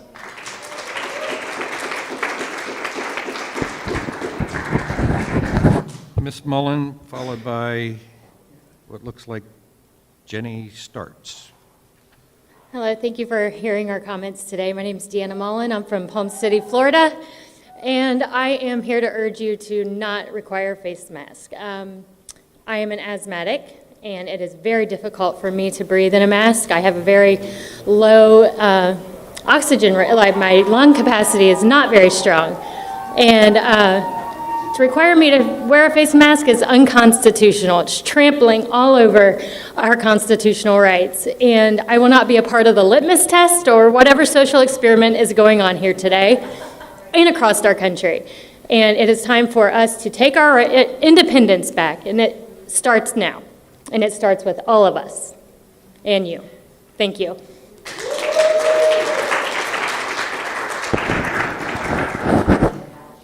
Please pronounce your name properly.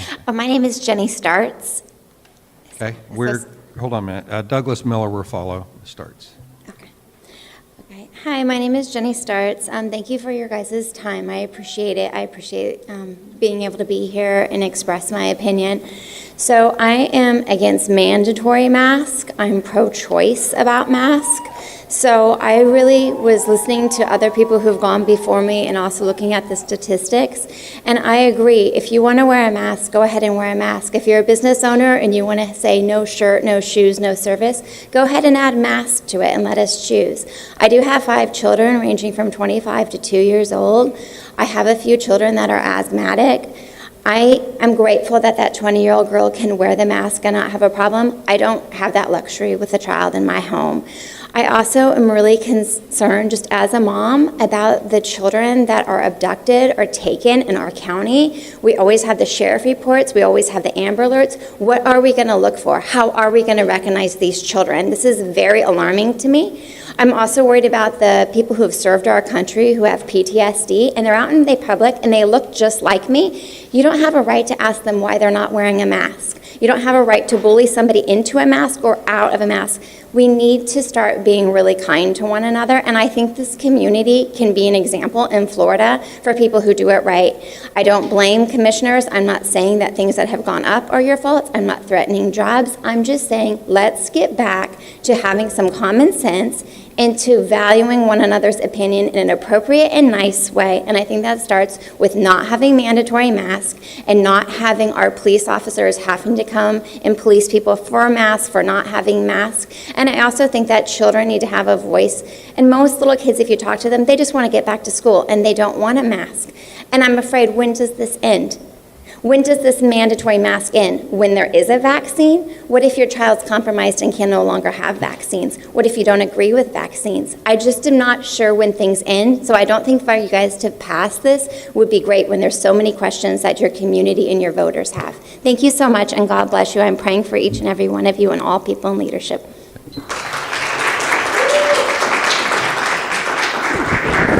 Douglas Miller, followed by Deborah Miller. Good morning, Commissioners. My name is Douglas Miller. Thank you for your time. I, too, have family members who died for this country to give us our constitutional rights to do what we need to feel that we have to do to protect ourselves. There's a lot of information. It's hard to follow all the people with their facts that has been given to you. But I feel like you're trampling on my constitutional rights, forcing me to wear a face covering. If you feel like you need a face covering, have at it. We'll even supply them to you. Maybe the county will supply them to the residents. As for me, I won't wear one. And I don't think any of you should be surprised of the noise coming from outside of the unhappy constituents. They're forced to stay out of the building that they own, and they should be heard by you.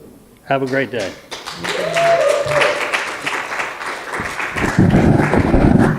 Deborah Miller, followed by Rob Ranieri. Yes, good morning. My name is Deborah Miller, and I thank you for giving me the opportunity to speak. I am asking you to please do not make me wear a mask. I am also asthmatic, and it is very uncomfortable for me. And it is our constitutional right to have our freedom to choose if we can wear a mask or not. So I'm asking you, please give me that right to choose not to wear a mask. And for those who do want to wear one, by all means, please wear one. And thank you, and God bless us all.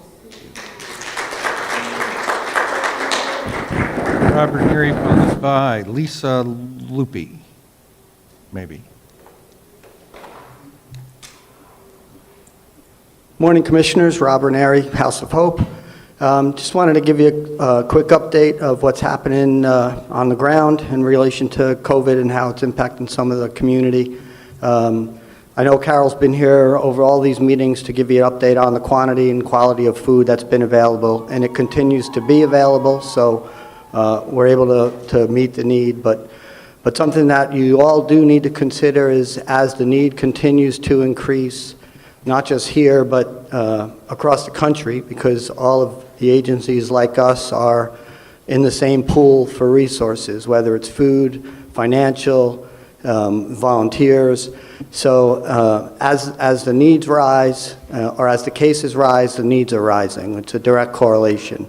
The more challenges we have with the health perspective of our citizens, the more challenges we're having with available resources. So they're not infinite. We need to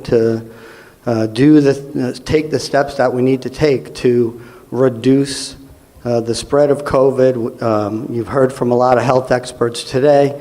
The concern that we have is, what do we look like 6 months from now? What does that resource pool look like 6 months from now? On top of the challenges that this pandemic presents health-wise, we are already seeing a rise in the number of homelessness, a rise in the number of people who are struggling to pay light bills, medical bills, get prescriptions filled. So all of these things need to be taken into account. We need to get our arms around this. Right now it feels like we are predominantly reactive. We're taking on a family that has challenges with COVID, or community, or a demographic. We're not doing anything on a broader base perspective to really reduce the growth of this, the flow of this, and the impact of it. We're serving people now at House of Hope that never in their wildest nightmares did they think that they would need to come to a place like House of Hope for assistance. And yet every day, more and more of them are coming. The numbers are up almost 50% now of what we normally are, and that's just one agency. We've seen how fragile our service network is when some of the other agencies, we've been lucky at House of Hope, we haven't had an internal case. Some of the nonprofits that have, they've not been able to meet the needs for their families that they serve. They've had to take steps back. That has a dramatic effect on the economy. Where do people put their kids? What do they do to continue to work and generate the funds they need? So I know you have a lot to consider and a lot to balance. You're going to hear from a lot of people, but please, please think, not just of today, but where are we going to be 6 Rob, your months and time's up. 12 Thank months you. from now? Thank you. Lisa Lupi. If you could pronounce that correctly, that'd be great. Yes. I'm Lisa Lupi. Thank you for taking me. I am the current co-chair of Family Care Council Area 15. I represent Martin, St. Lucie, Indian River, and Okeechobee counties. We educate, empower families with children with special needs. Okay, so I have a different take on things. Number one, this is giving us a false sense of security. People are using the mask wrong. We all know people are using the mask wrong. I've watched everybody in here touch their mask at least 10 times each. I don't need to go any further on that. Police. I don't see how the police can feel comfortable if everybody has a mask on their face. I was in Walmart the other night, a single mother, full-time caretaker, during the daylight hours. There were 5 young gentlemen with hoodies, sunglasses, and masks. There was no way in a million years I would have been able to identify them if they would have come at me. How am I supposed to identify to a police officer there are 5 men wearing the exact same outfit? And I couldn't tell you one distinguishing feature. And have to think about, what did I learn in rape class? Scratch a lot, get DNA. That's only if they're caught. 3, if it were that contagious, we would have had it by now, because everybody touches my kid because they feel they can. And if I listened to all the doctors and all their wise words, this young man wouldn't be in such great shape as he is now. So doctors are not always the experts on everything. They told me he was going to be deaf, dumb, blind, and retarded. We as humans are better. All I want for him is to be happy and healthy. He can't go out. He's scared. He's scared of people. He doesn't understand what's going on. They want Cleveland Clinic, the geniuses at the Cleveland Clinic wanted him to wear a mask while he's at pool therapy. Now, as a former lifeguard, I know you never put anything over your face when you're anywhere near water. So let's think this through. All I want for everybody is to be happy and healthy. And I think that's what we all want. But let's just be more reasonable about it. Thank you for your time.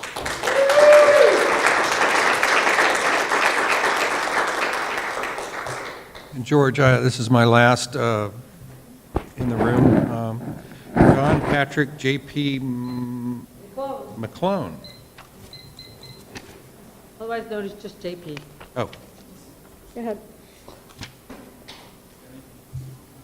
Just talk. You don't have to hold it. Tell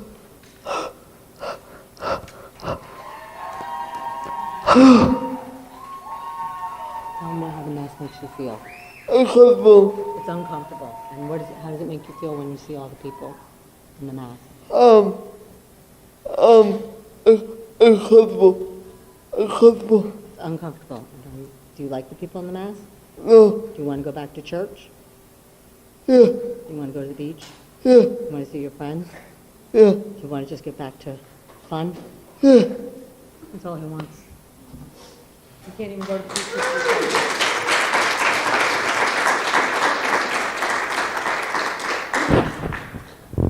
Okay, Christy Singleton, followed by Cheryl. Good morning. Very simply, today and going forward, I just want to urge you to vote to protect our freedoms, not attempt to protect us with additional rules, restrictions, and mandates. And that's it. Thank you. Thank you. Cheryl Kurt. It's pronounced Schwackert. Schwacker? Yeah. Okay. All right. I don't have a letter or anything. I want to thank you for letting me speak today. I would like to thank all law enforcement that protects us in Martin County, because I believe we have a good enforcement in Martin County. I believe there's a lot of hypocrites on the stage right now. When we took our 10-minute break, Sarah was outside, and the mayor, I guess he's gone now, both were outside. She's pushing mandatory masks, but she didn't have a mask on. So when the cameras are on, we're going to wear our masks. When the cameras are off, let's take them off. 3 months ago, you guys should have been worrying about masks. We're 3 months past this. We're past the flu season, and we're going to get another flu season. We get it every year. But you're stomping on our constitutional rights by mandatory making us wear a mask. I will not wear a mask. I have health conditions, and I will not be wearing a mask. I will not go to jail, and I won't pay a $500 fine. That's against the law for you to even threaten us with that. And in that, I'll leave you that I hope God blesses all of you, because you're all hypocrites. Okay, I just want to say something in the defense of Commissioner Hurd. I followed her in the building. I followed her through the parking lot. She had her mask on, and so did the mayor. So let's just... No, I was outside. Okay, that's it. That's it. Jonathan Chantos. It's for freedom people, not you. Bye, ma'am. Before I begin, I won't waste my time in saying thank you for letting me speak because none of you gave me that right. That right is endowed to me by my Creator and is guaranteed to me through the Constitution. So you will get no thanks from me for letting me speak because I deserve to speak. That being said, this mask issue, I'm going to come at it from a little bit of a different angle than most. I think we've covered the scientific aspect of it. I think we've covered the civil liberties aspect of it with a lot of the speakers, and you're going to hear from more business owners, I'm sure, that are going to talk about the economic effects of such reckless behavior. I'm here to warn you. You are going down a road and approaching a Rubicon that, if you cross it, is going to further divide not only this county, but add to the division that is occurring in the state and in the country. Some people have likened to the times we're living in as if we're experiencing the next American Revolution. I have to say, I completely disagree, because what's happening out there, evidence today, much more like the French Revolution. People crying out to be heard and then being herded into a public space in the heat like cattle and animals because you don't like what they have to say. How could you possibly think that this is helping your cause? How could you possibly think that you're doing anything positive for these people?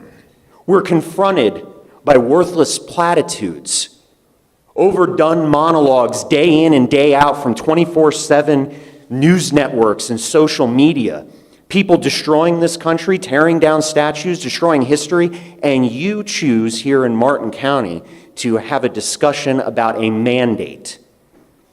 I can't think of anything more reckless than putting our fine men in uniform in between your reckless mandates and the portion of the population that actually wants them to still be a part of society. This is absurd, and I'm warning you, I'm giving you a polite warning.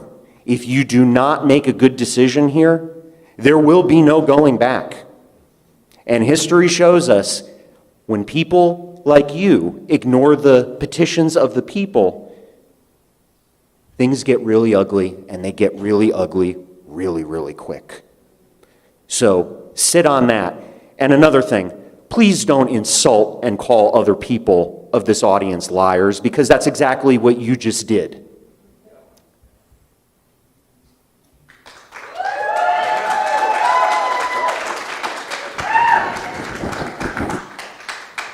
Maria Skirchman. There you go. Lisa Marie is followed by.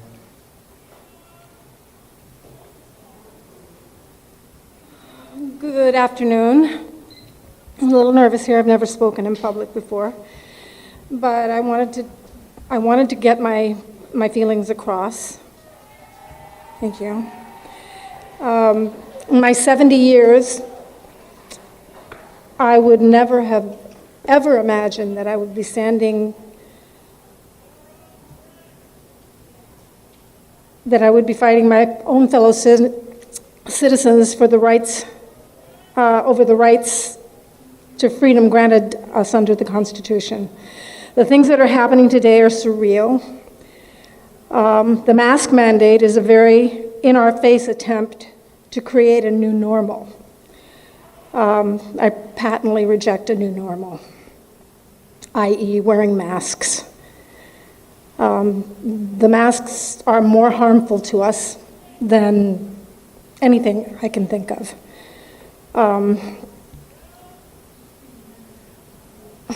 Sorry. Yeah. I'm a little... You're good. Okay.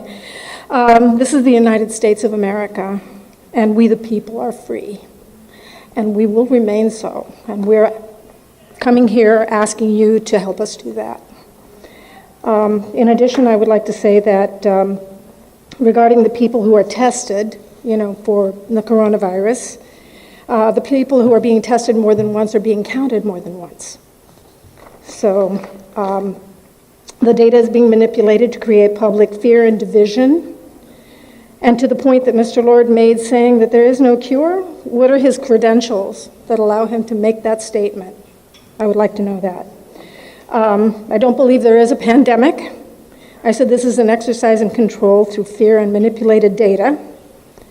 According to Bill Gates, and I quote, if we do a really good job with vaccines, we can reduce the population by 15 to 20%. And I think that pertains to the Agenda 21, 30, 50 deal.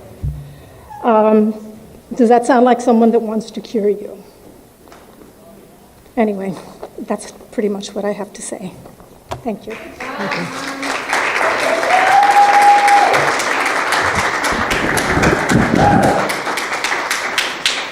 Lisa Marie is followed by Kyle Green. Yes, hello. I say no to mandatory masks, obviously, and I have some questions that I need answers. If you pass this mandate, what exemptions will there be and how will they be handled? How will they be enforced? How are you going to handle those that don't comply? I would also like to hear from the sheriff and get his thoughts on this. I'd like to know if he's willing to enforce an unconstitutional mandate. How will businesses handle patrons that have medical issues? If non-compliance is due to a medical condition and you have a business refusing service, this creates another issue regarding medical privacy.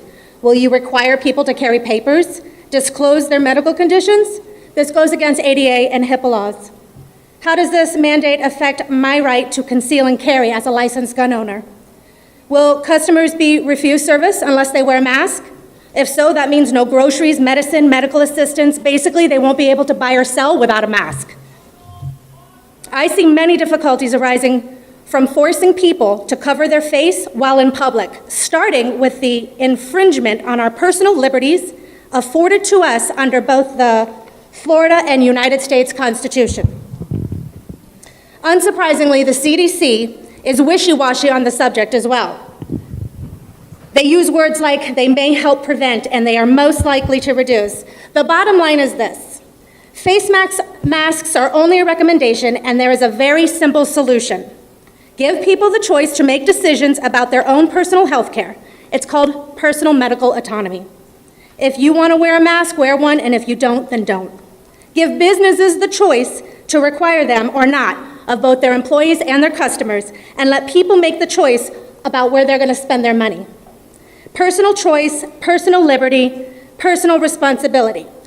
And lastly, 2 weeks ago, Ms. Hetherington told a story about where she was in the Carolinas and everybody was wearing masks, even without a mandate. She said she thinks everyone should wear masks and that we are supposed to encourage each other to do so. She was advocating using what equates to peer pressure to get all the people to comply. That gave a green light to a group of people who think that us non-mask wearers are sick and transmitting COVID. Yes, that's exactly what they think. I have screenshot evidence. These people attack anyone with a different opinion and have even coined the term mask hole to describe us. Nice. I've been accused of being selfish and that I want people to die. I've been told I hope you get it and need to go on a ventilator. People have been emboldened by commentary made by members of this board, and since that meeting, there has been a noticeable increase of online bullying and mass shaming. I hope that you'll make the right decision today and not try to further force healthy citizens to wear masks. Go to qmap.pub for more information, and where we go one, we go all. Thank you.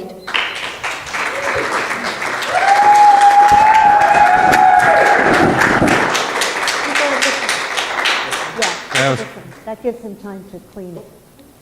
All right, guys, good morning. hold on a minute. After Mr. Green, we have to take a closed captioning break for about 10 minutes, so he'll be our last speaker before break. Go ahead, Mr. Green. Well, good morning, everyone. My name is Kyle Green, and you guys may know or not, I own Kyle G's Prime Seafood and Steaks. They're on Hutchinson Island, and I'm coming as a business owner. You know, personally, I'm not for the government telling me what I can and can't wear. It reminds me of a day, May 29th, 1942, where the Nazi Gestapo made the Jews sew the Star of David onto their jacket, and that didn't really end so well. So, with that being said, I know that there's probably a large chance that the vote is already decided, and you guys, I applaud you for having to go through the public commentary just like we did in St. Lucie County yesterday. My point is, if we're going to do it, can we at least take into some consideration of cross-contamination on masks? You know, as a food service professional, we deal with with cross-contamination on a daily basis. I've been dealing with it for 20 years. And my concern for my team, which is why up until today we haven't worn masks, is because they're out touching everything the public's touching. And even though they can wash their hands, they're touching that mask. And every time they touch it, there's a potential for them to transfer viral load to that mask, breathing it through the mask. And that's why I got my team these. And it clearly says right here, use only as a face shield to prevent fluid splashing, right? So if we're talking about water droplets on viruses, this prevents it and they can breathe. You know, we allow all the restaurants to operate in parking lots right now. It's summer, it's hot. So they're gonna constantly touch that mask more and more, left and right. So personally, even though I'm in St. Lucie County, I'm not allowing my team to wear the cloth or the paper masks, because just like a doctor, it protects the patient. I get that. But they're changing those masks every time they go to see a new patient. Most people with cloth and paper masks aren't changing them constantly. And the warning label even says that this does not protect against COVID. The warning label on the surgical ear loop masks.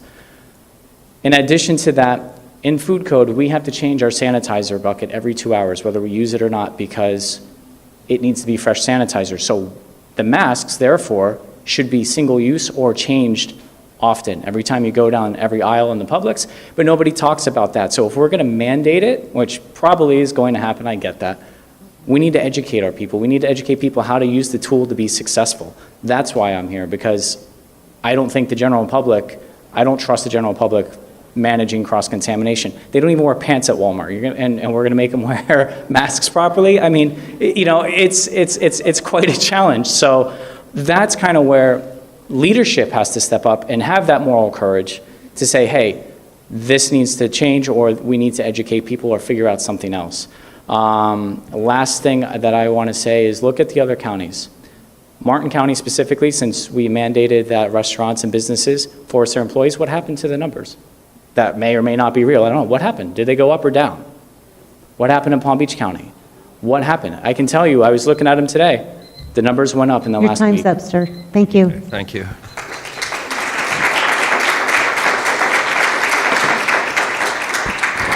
with that, we're going to take a 10-minute break for our closed Closed captioning. captioning, yes. Thank you.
All right, we're back. Mary Kay, we good?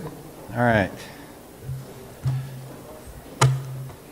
Mr. Glenn Collins, followed by Sasha Hoppenworth. Good morning. I want to start off by saying that we've been outside for 2 hours. Hold on a minute. Hold on just a second. I'm sorry, I didn't even look down. I'm sorry. Okay. Yeah, absolutely. Yes, absolutely. She didn't even push the button, so, yeah. All right. Okay, I'm sorry. Good morning. My name is Glenn Collins. I want to start off by saying we've been outside for 2 hours in the heat. This is a huge building. There's many other rooms here. You could have accommodated us. You didn't. You tried to wear us down. A lot of people left. I mean, not a lot, because we're going to stand strong, but some people did left. There's senior citizens out there. There's children. I mean, you knew there was going to be a big turnout, but you didn't put any fans or something, at least, if you were going to let us stand out there. You know, when this lockdown came in order, and it came from the Department of Homeland Security, then to Miami, and then the governor says, we're going to use Miami's plan. This board should have said no. At minimum, this board should have said, we're going to pass resolutions condemning that. Ridiculous that places like Home Depot and Publix and everything could pile people in there, and then business were forced to close by threat of arrest. You should have been standing up for us, and you didn't. Instead, you made rules that you couldn't go to a golf course. You know, my friend that lives over the county line, he can't come to the golf course. You had sheriffs checking license plates. And then you said, one to a golf cart if you live in Martin County. You could drive there together with your friend, but then you got to use different golf carts. That's great for the golf course. They came in here and pleaded and begged for you to let them open. And then when you finally said, okay, we'll let other residents, you said 2 to a golf cart. Well, you know what? Golf carts only have 2 seats, but you put that in there just to show you're still in charge. You don't belong on the county commission. You belong in some senior condo association somewhere. How petty. And then I want to read this. It says, we'll promote the principles upon which our nation and our state were founded. Freedom, liberty, personal responsibility, and accountability. That sounds plain American to me, but you know what? That's the first statement of the Republican Party of Florida. You've all gone against that. This is a Republican county. Like it or not, things are decided in the Republican primary. You're lucky you had no one running against you, but you know, we're working, maybe we can change that. And all this social distancing crap, nobody was social distancing out there. You know what? Because we don't want to. And I will never wear a mask. Putting all this burden on businesses, driving a wedge between customers and the business owner, driving a wedge between the police. Sir, your time's up. Thank you. Thank you.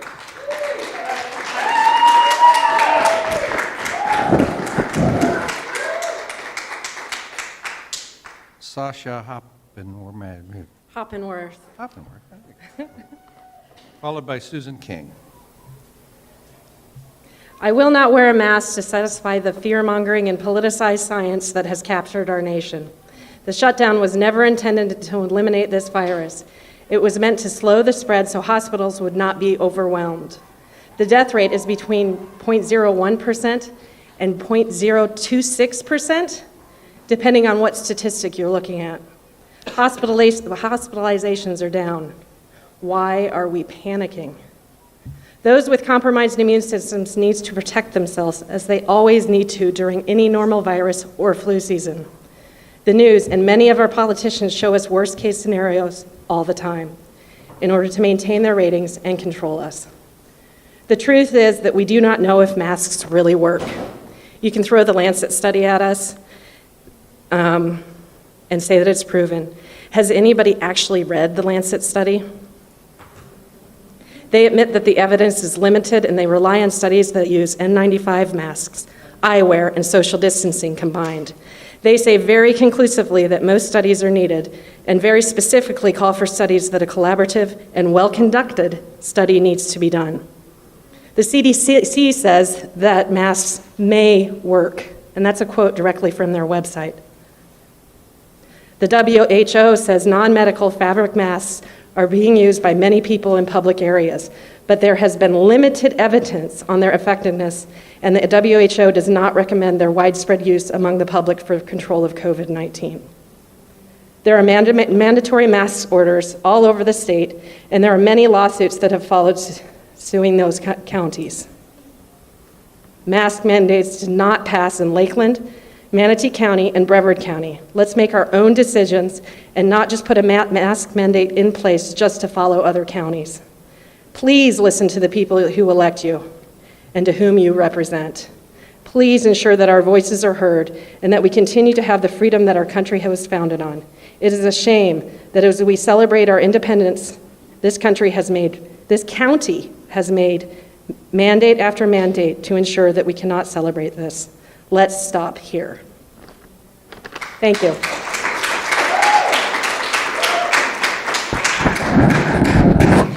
Susan King, followed by Meredith Lee. Good morning, and thank you for allowing me to speak this morning. My name is Susan King, and I am the owner of the only locally family-owned and operated funeral home and crematory here in Stewart, Martin County, and it's called Martin Funeral Home. I actually am friends with several of you on my Facebook page. I am very active in the local chambers, local nonprofits, and my church, and I have lived in this area since 1971. I am no newbie. I have strongly support our law enforcement, and I'm also a mother of a child with autism. The irony that you all have voted or decided to vote to take away our freedoms during this Independence Day weekend, which is a day designed for us all to deliberately enjoy and express our freedoms here in the United States of America and Martin County, is wrong. But this is the day or the weekend that you've intentionally chosen to do that. Our freedoms don't stop at your hysteria or your fear. Your decisions must be based on science. I will share it in a moment if I do get an opportunity to continue to speak. We want you all to represent us. You are the voted officials, not healthcare professionals. We don't want tyrannical government. You clearly are not representing us, the citizens of Martin County, by mandating the wearing of face masks. We don't want mandatory masks or mandatory vaccinations. And I personally do not want mandatory closure of our beautiful beaches, but that is my personal belief. This current shutdown has caused catastrophic economic loss and other healthcare issues such as depression, drug and alcohol abuse, extreme anxiety, and community division. We are looking for leadership, not tyranny. When will the mask wearing end? I thought the mask wearing and quarantine was to keep the hospitals from being overcrowded and overwhelmed. There is going to be another virus, and yet another virus, and they will keep coming. And when will it end? The flu vaccination has not stopped the flu. It comes each and every year, just like clockwork. If you are ill, immune compromised, sick, or fear, stay at home. Please wear a mask if you feel it's necessary. Personally, do not make us forcibly wear our masks if it is not safe for us. Medical history will show that that is not safe for a healthy person to actually place and put a mask on and wear it. I mean, and the other thing is why should we be disclosing people who have this COVID? Would you disclose, it's a HIPAA violation if someone had HIV or AIDS? Last, my job as a funeral director requires me to wear a respirator, which is not this mask or any of the masks that you have there. It's this big, huge thing with big chunks of charcoal on the outside of it. That's the only thing that's going to stop COVID-19 or anything else that's out there, which are things that are far greater than that. And I will say this other thing. During the same time that we were quarantined and closed down, I had more people die from heart attacks, cancer, failure to thrive, accidents, COPD, the common cold or flu, and yes, suicide. Thank you, ma'am. More suicide deaths than COVID. Your time's up. Thank you very much.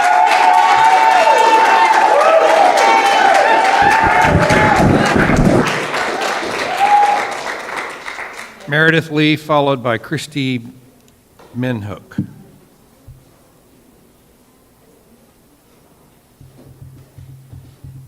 Good morning.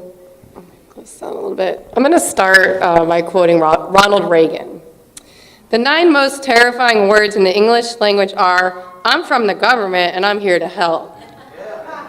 Another quote from Ronald Reagan. "If we lose freedom here, there is no place to escape to. This is the last stand on earth." Speaking about America. And I'm going to quote him one more time. Freedom is never more than one generation away from extinction. We didn't pass it to our children in the bloodstream. It must be fought for, protected, and handed on to them. Do the same. I'm also going to quote our governor. Governor DeSantis says it should be voluntary and reiterated about personal freedoms. Quote, "This has to be voluntary because the Constitution is not suspended just because there is a virus." In addition to what I believe it was Sasha said about the counties that did not pass a mandate, Milton County did the right thing, they didn't pass one. Brevard County did the right thing, they didn't pass one because they know they can't enforce it. St. Johns County, no mandate. Yesterday, St. Lucie County did not pass it for the public. Given what I said, and the Ronald Reagan quotes, I am not comfortable with the government, and I said this Friday too, but I'm going to say it again.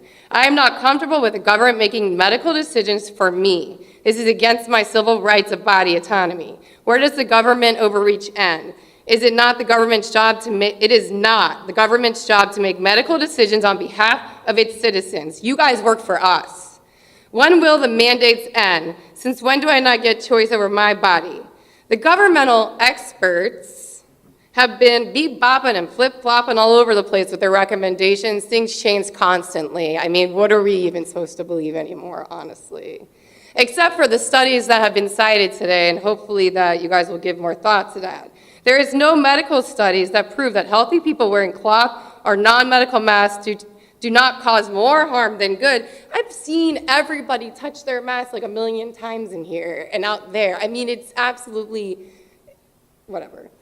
The mask recommendations have changed so many times. One thing is clear. Our president, our governor, and the World Health Organization all say it should be either encouraged or voluntary, not mandated. Lastly, I want to address the mass bullying that has been going on. Since I spoke out a couple weeks ago, myself and others that are like-minded have been the target of online bullying. It is my opinion that we are being divided, and I do not believe this board Ma'am, is your built time's on up. division. Thank you. Thank you for letting me speak.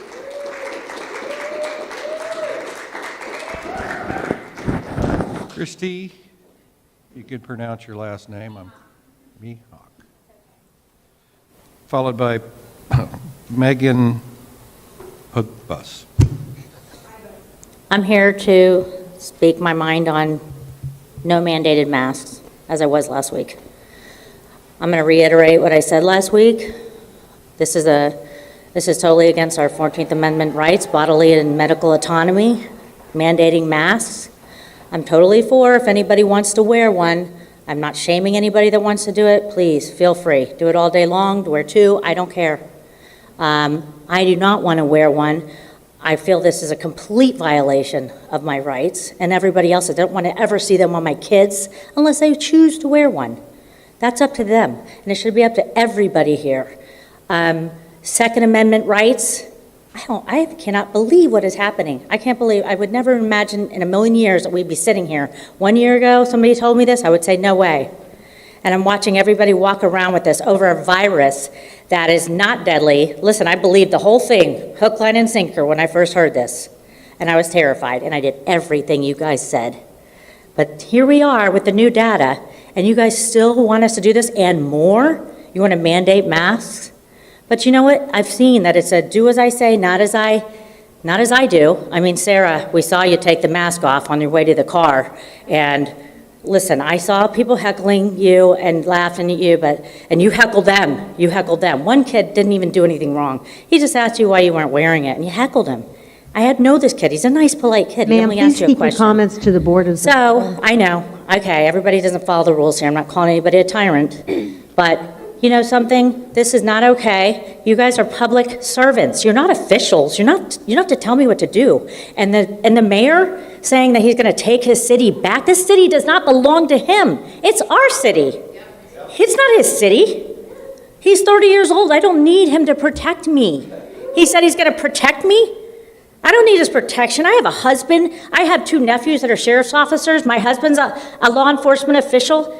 We could all eat him for breakfast. He's 30 years old. We don't need to be protected by him. Thank you.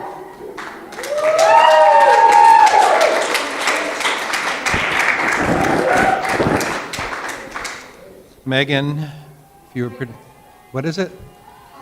Well, come up to You can get on the mic. Well, He cleaned it. try You're to good. alternate. All right, Megan Pybus. And Jeannie Black will follow. Thank you for giving me the Joanne. opportunity to speak. I oppose the mandate that citizens be required to wear face coverings. I believe it is illegal, unconstitutional, and grossly oversteps the government's role to serve the people.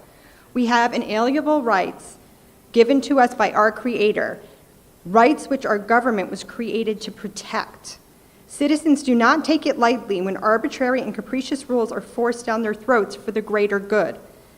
When the quarantine first began, I stayed home. I refused to get together with my loved ones and my friends. I homeschooled my children. I did what I was doing in an attempt to slow the spread. We have done what we were asked to do, and the bar keeps changing. We have done what we were asked to do, and we continue to be stripped of our rights. Our rights to open our stores the way we choose, our rights to not wear a mask over our bodies. What about our children? I will not send my children back to school where they have to wear a mask, and be told that this is their new normal. It is not okay. It's not okay for our children's mental health. You are forcing this on our children. What kind of long-term effects will our children have from this? All for a virus that does not even appear to affect children. All of this for a virus that the CDC's own latest publication says has an estimated fatality rate of 0.26% and 0.05% for people under the age of 49, and almost 0 for children. 43% of the fatalities have occurred in nursing homes. Under OSHA, an employer must ensure that their employees is in an area where the oxygen saturation rate is not below 19.5%. I have seen tests done where people have taken an approved oxygen saturation machine, put it under their mask, and within seconds it goes off. Now that is different than the oxygen meter you put on your finger. You will not see, your body will work very hard to get your oxygen rate levels where it needs to be, but that does not mean you don't go into a fight or flight response when you're trying to breathe in an environment where you don't have the correct oxygen saturation. What about the people that can't wear masks? What about the discrimination and the hatred that's being directed at them? All for the greater good. What about enforcing these laws? You can create mandates all you want, but do you have the legal right to enforce them? What about people who have concealed weapons permits? Are they going to be in trouble for not wearing a mask? What about the current Florida statute that's already been legislated and on the books that makes it illegal for you to go out in public with a face covering? And I will leave you with this quote. Ma'am, your time's up. Thank you. Sorry.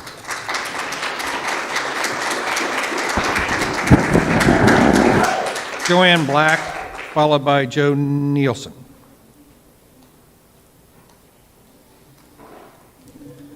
Hi, my name is Joanne Black. I live in Palm City.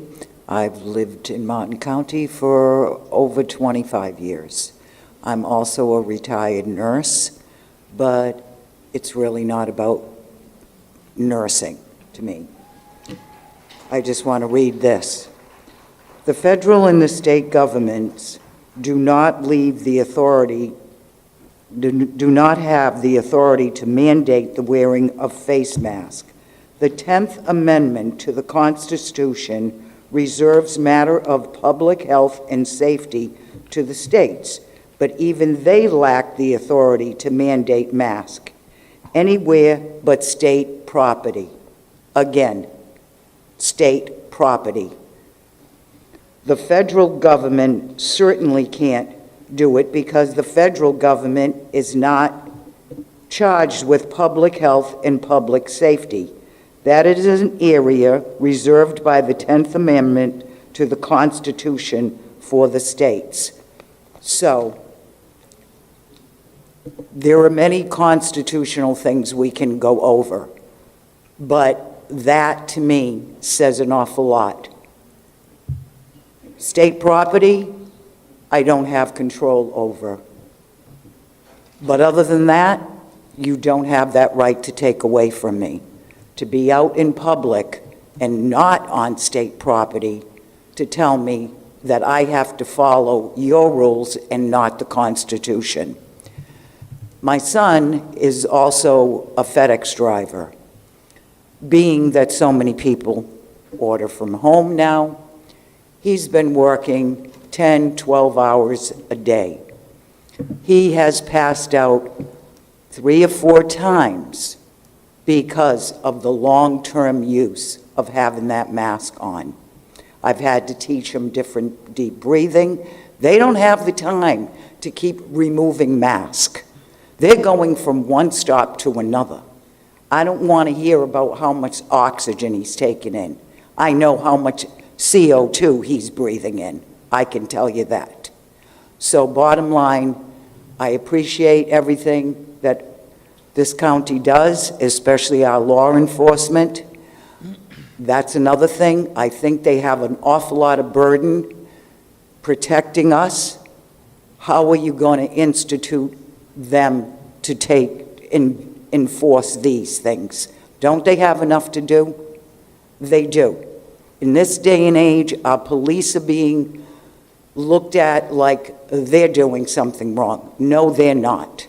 They are our leaders, and I respect them, and I respect Ma'am, your time's up. everything. Thank you so much.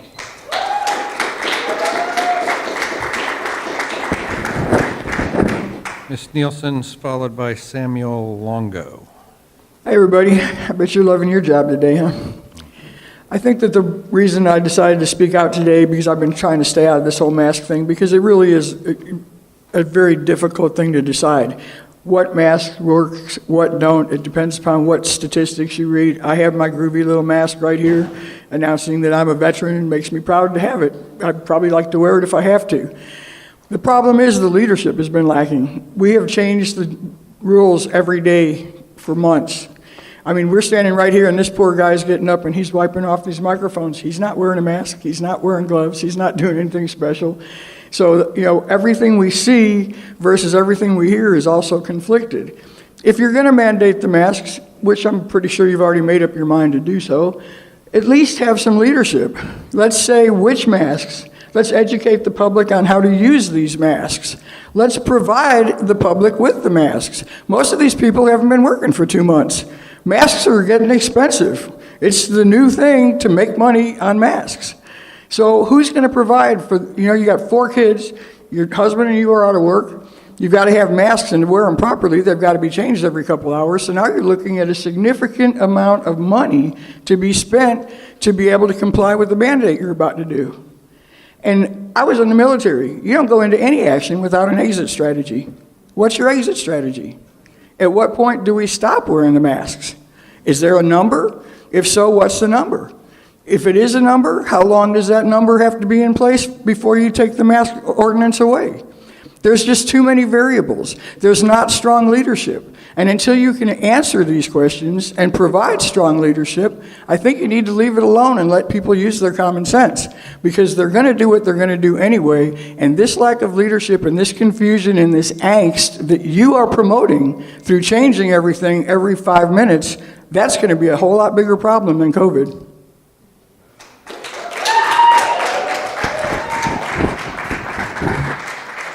Samuel Longo, followed by Laura Perez.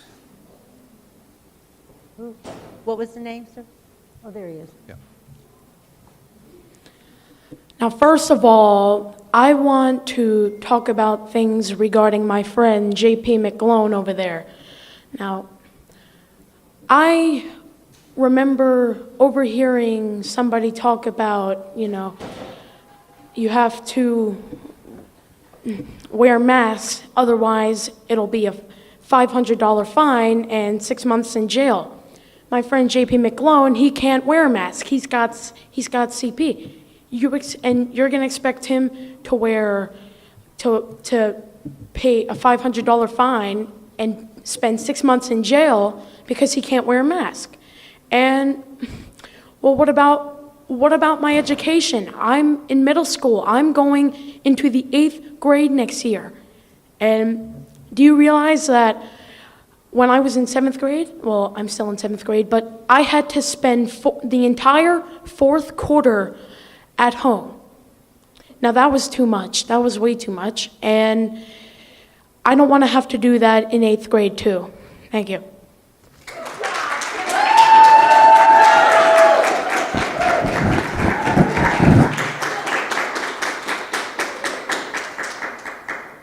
Laura Perez, followed by Andrew. There you go. Hi, my name is Laura Perez. I've already almost lost my life to carbon monoxide poisoning, but that doesn't have anything to do with why I'm here today. I would like to point out a study of 455 people that is published on PubMed. It's the infectivity of asymptomatic SARS-CoV-2 carriers. The patient that was studied did not infect 455 people around them without masks. With or without masks, it didn't matter. So the rate of infection is not even necessarily what they're saying it is. This is a published government study. Can you repeat the name of that? Can you repeat the name of that study? Yes, it is called A Study on Infectivity of Asymptomatic SARS-CoV-2 Carriers. But who's this study? It's on PubMed. It's ncbi.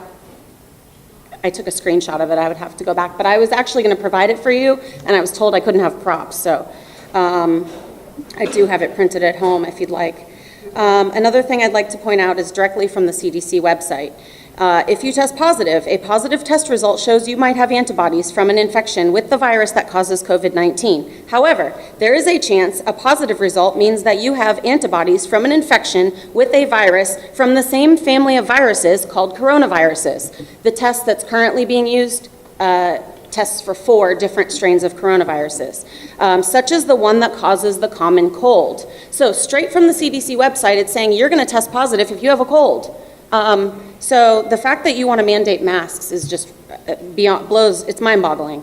Another thing I want to point out is Chapter 876, Section 12 of the Florida, the Senate has already passed a law, the way that laws are made. Wearing a mask, it's 876.12, wearing a mask, hood, or other device on public way. No person or persons over 16 years of age shall, while wearing any mask, hood, or device whereby any portion of the face is so hidden. So there's already a law against wearing masks in Florida in public, right? Also, the law of the land. The general misconception is that any statute passed by legislators bearing the appearance of law constitutes the law of the land. The U.S. Constitution is the supreme law of the land, and any statute to be valid must be in agreement. It is impossible for a law which violates the Constitution to be valid. This is succinctly stated as follows in Marbury v. Madison, and I quote, "All laws which are repugnant to the Constitution are null and void." There's another Miranda v. Arizona here, where rights secured by the Constitution are involved, there can be no rulemaking or legislation which would abrogate them. I'm sure you're all aware of that. I'm just reminding you. Another thing that I wanted to remind you of is Section 242 of Title 18. It makes it a crime for a person acting under color of any law to willfully deprive a person of a right or privilege protected by the Constitution or laws of the United States.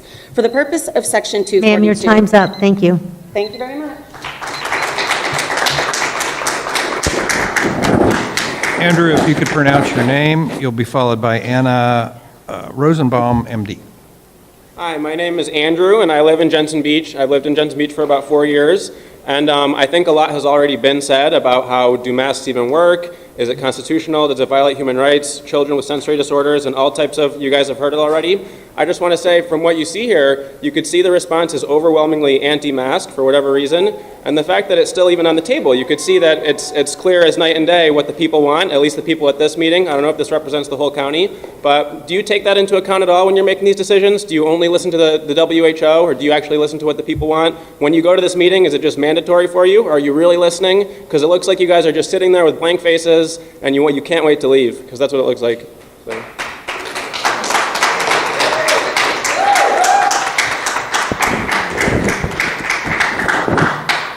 Anna Rosenbaum, followed by Tara Baldwin. Good morning, council members. I was here last week. My name is Anna Rosenbaum. I'm a community member and I'm a physician. I only have 3 minutes. I don't have enough time to sort of debunk all of the misinformation that's been flying around the room about the effectivity of masks and the death rates. To briefly say the 0.1% death rate, that's for seasonal influenza. Coronavirus death rate is 10 times higher than that. We already know that masks don't reduce oxygen rates. Asthmatics are exquisitely vulnerable to coronavirus, so I would hope anyone with asthma would at least try to wear a mask because you're in the high-risk group. But now I'm just going to go over some data, some scientific data that has to do with the efficacy of mask wearing. So the University of Washington, which is a prestigious medical institution, Institute of Health Metrics, recently released a study showing that 33,000 deaths in the United States will be prevented by October 1st if 95% of the public wears masks. That's a huge number. The same institute also showed, and there have been multiple studies showing that masks are effective at reducing coronavirus transmission by up to 50%. So we've had about 2,000 cases in Martin County. About 1,000 of those cases, had we had public masking, would probably or hopefully not have happened. And we've had 25 deaths. Half of those people might still have been alive today had there been a public masking policy. I'm not a constitutional law expert, but I would also like to say that neither is anyone in this room. I don't think anyone has a right to infect somebody else with a fatal respiratory illness. We already know that people who knowingly have HIV and who infect other people are breaking the law. I want to talk briefly about one other thing. There are a group of Asian countries who have had universal masking from the beginning. They were able to quash their infectivity rates by 85%. The United States did very, very poorly compared to them. And the one thing that was really noticeable about them is that none of them had to do mandatory lockdowns because of that. So they were able to escape that, and their economies did not take the hit that we're suffering under now. I'd be happy to answer any questions if anyone has any. This is public comment, ma'am. Okay, thank you very much. Okay, Tara Baldwin, followed by Wendy. Wendy, there you go. Good morning. Thank you for giving me the opportunity. I know this is a really brutal day for you guys, and I would not want to be in your shoes through any of this. So I want you to know that what I have to say is I'm not coming to you in opposition or against you, but as a fellow citizen who is extremely concerned about everything that's going on in the country. As we look to celebrate the birth of our nation this weekend, let's remember that the United States of America is the greatest country the world has ever known. It was built on the idea that men and women, if virtuous, were capable of ruling themselves. Government should be limited and only instituted as a way to ensure the rights and liberties of the people were maintained. This is a risky idea because it calls for a risky way of life, a way that is not sanitized. It is, however, what enabled the 5,000-year leap where American industry, innovation, and morality soared and accomplished in 200 years what other countries hadn't been able to do in thousands. I believe this success in this way of life is under attack. I believe there are those that hate it and hate America and would like to see our way of life destroyed.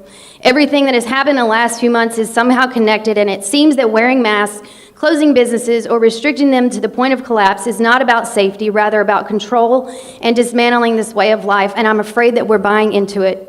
It seems that canceling fireworks to celebrate our independence from the greatest tyrant in the world isn't about safety, but it's about dismantling a way of life because those fireworks mean something.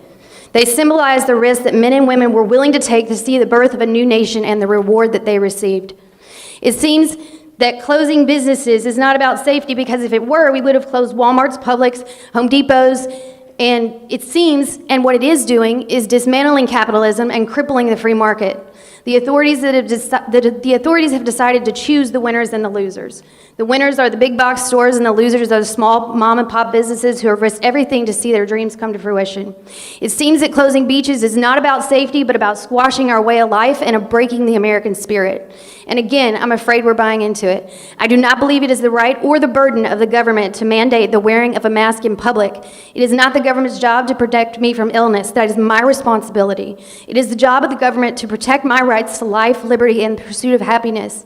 Mandating the wearing of masks in public does not promote health. It does dehumanize us, it separates us, and it causes us to see one another as a threat. The World Health Organization, June 1st, said, "We reiterate that healthy people should not wear face masks. People should wear masks only if they're showing COVID-19 symptoms or caring for someone with the disease." The World Health Organization says its guidance has not changed since early March. Thank you.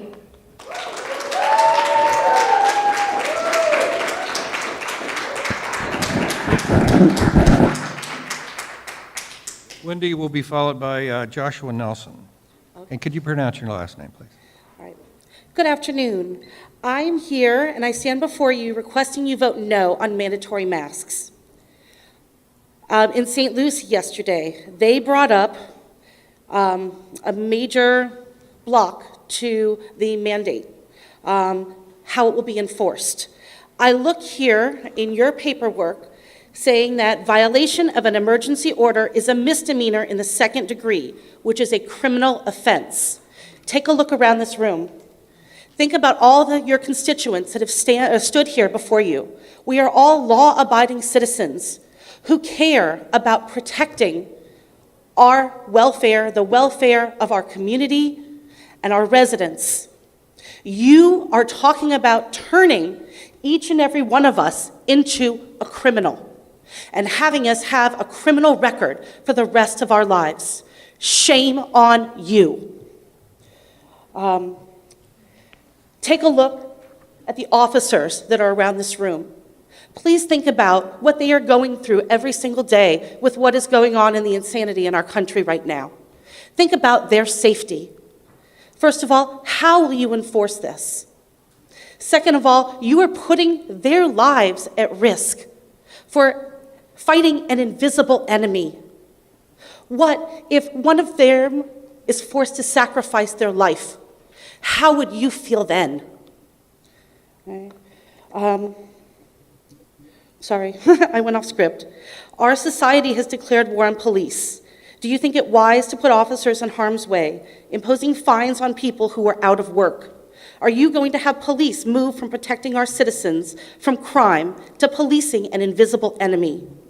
Will this cost an officer his or her life? You are mandating lowering the immune system of your residents, making them more susceptible to catching the very thing you are trying to prevent. They exacerbate underlying conditions such as diabetes, asthma, COPD, headaches, high blood pressure, and other undiagnosed conditions. Businesses across our country and county have already been hurt and are on the brink of extinction. This mandate will force them over the edge because residents such as myself will not go out in public and risk being or having a criminal record, okay, as you guys are looking to mandate, to support our local businesses.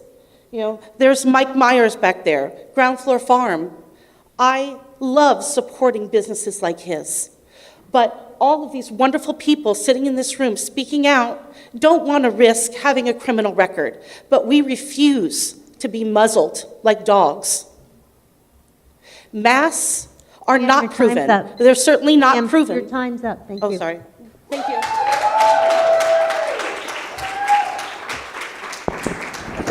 Joshua Nelson is followed by Jennifer Kev-Attorney, it looks like. Go ahead. All right, so I wrote a little speech last night, but it's nothing you guys can't Google and find out for yourself.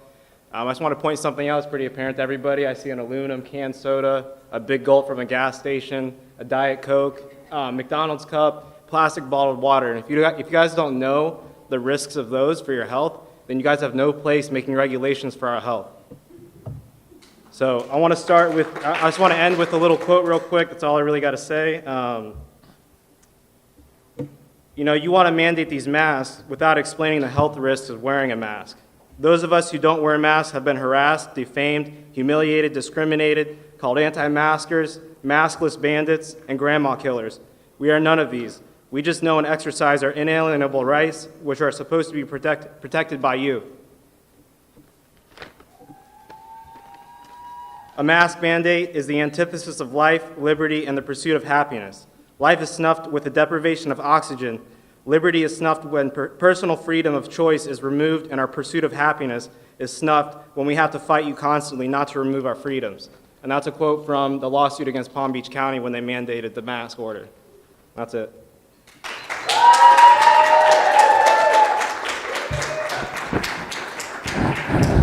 Jennifer will be followed by Ashley Froling. Hello, good afternoon. How is everyone? Could you pronounce your name? Yes, I can. I'm Jennifer Kerr, Kerr. I live in Palm City. My mother lives in Stewart. I recently moved here to this wonderful county so that my children, my 6 and 11-year-old, could go to the Treasure Coast Classical Academy. My family has lived in the Stewart area since 1978. It is absolutely a wonderful county. I came from Dade County, much different than this county. And I wanted to thank the commissioners, especially Commissioner Hurd, for what you have done for the water quality for Martin County. It's very important, and I really appreciate it. I'm here on my own behalf and on behalf of the citizens in this town. I know that the commissioners want to protect the citizens, and that's why we are here today, and I thank you for the opportunity to speak to you. However, by mandating masks, you're not, if you didn't mandate it, people who want to wear masks, the commissioner or anyone else, they can wear them. But by mandating masks, you are alienating all of your citizens, not just some of your citizens. You're alienating vets with PTSD. I spoke one the other day. She trains me at the gym. She said if she had to wear a mask, she would not work. She has such bad anxiety that she'll have an anxiety attack. I spoke with another mother who has a sick child who's 4 years old. She said her child has such bad PTSD that if the child had to wear a mask or even sees people wearing masks, that the child cannot function. He's 4 years old. You have rape victims. I am an attorney for 22 years. I have represented everyone in this state, or I have sued everyone in this state. And I have represented victims of rape in Miami-Dade County who left Miami-Dade County to come to Martin County to be safe, to be left alone. Those rape victims have to see people every day with masks. For what reason? As a symbol of what? You are not safe in Martin County any longer. We are not like any other county in this state. I'm originally from Michigan, and I thank God I am not there now. And Martin County, as every realtor and everyone who owns a business will say, you drive over the county line from Palm Beach, it is much different than any other place. It has cheaper gas, it has nicer people, it's a family-oriented place. By mandating masks, you are alienating the sick. I have Lyme disease. I put on a mask, I immediately have a headache, but I have to do that if I have to see clients and I have to go places. That is not very good. You are alienating the poor. So you want everyone to wear a mask? It's $34.99 to buy a box of masks at CVS. What woman with 5 children is going to be able to afford that? Time's up. Thank you. Thank you very much. I hope you vote against mandating masks in this county. Thank you very much. Ashley Froling, followed by Jennifer Parks. Hi, I am a resident of Jensen Beach. I'm a mom of 3, and I'm opposed to this blanket mask mandate for many reasons that have already been mentioned, but I'm going to focus on the following 2 and also offer an alternative solution. I believe that this mask mandate will place an unfair burden on our small businesses who are already struggling to recover from a shutdown. And essentially, you are forcing them to become an arm of the police, placing them as frontline enforcers of whether someone can enter a building or not, and they must do so without any proper training on how to properly navigate a qualifiable medical exemption, how to dodge HIPAA violations, and also how to avoid potential ADA discrimination. Let me ask you a question. Who's liable here if a small business trying to enforce the mandate that you are requiring makes a wrong move in trying to do so? Is the county going to refund a portion of their taxes to pay for that liability? Especially when you're already restricting them or requiring them to restrict business? Number two, this directly violates individuals' rights to refuse a medical intervention. That is assured to us by our Constitution. Commissioners, why is it that the first place we are starting to create public change is by trampling over constitutional rights? Like, that should be the last place we go if we're trying to create change in the public. I get the perspective of feeling the urgency of needing to slow the spread. I get that. But this is why I suggest that the board take more of an incentivizing approach instead of just throwing out the Constitution in the name of public health. What I would like to see is the board incentivize businesses and citizens to wear a mask instead of mandating it. Incentivize businesses to comply by providing them some sort of way that they can stand out. Maybe a gold seal of approval for slowing the spread or something like that. Maybe a special promotion by the city. That way, the public is offered places that feel safer for those who want it and feel that way. And then if masks actually work, you'll slow the spread in those public places. Then consumers are free to shop where they want. Both sides will actually have an option here. The better the incentive, the more businesses and citizens may comply. There's a harmony in that approach that this totalitarian mask mandate for all completely misses. Stop the tyranny. This isn't like Martin County. This is government overreach, and it's just not how we operate. Let's get creative and quickly incentivize. And since I have a little bit of time, one question. Ma'am, your time's up. Thank you. All right, thank you.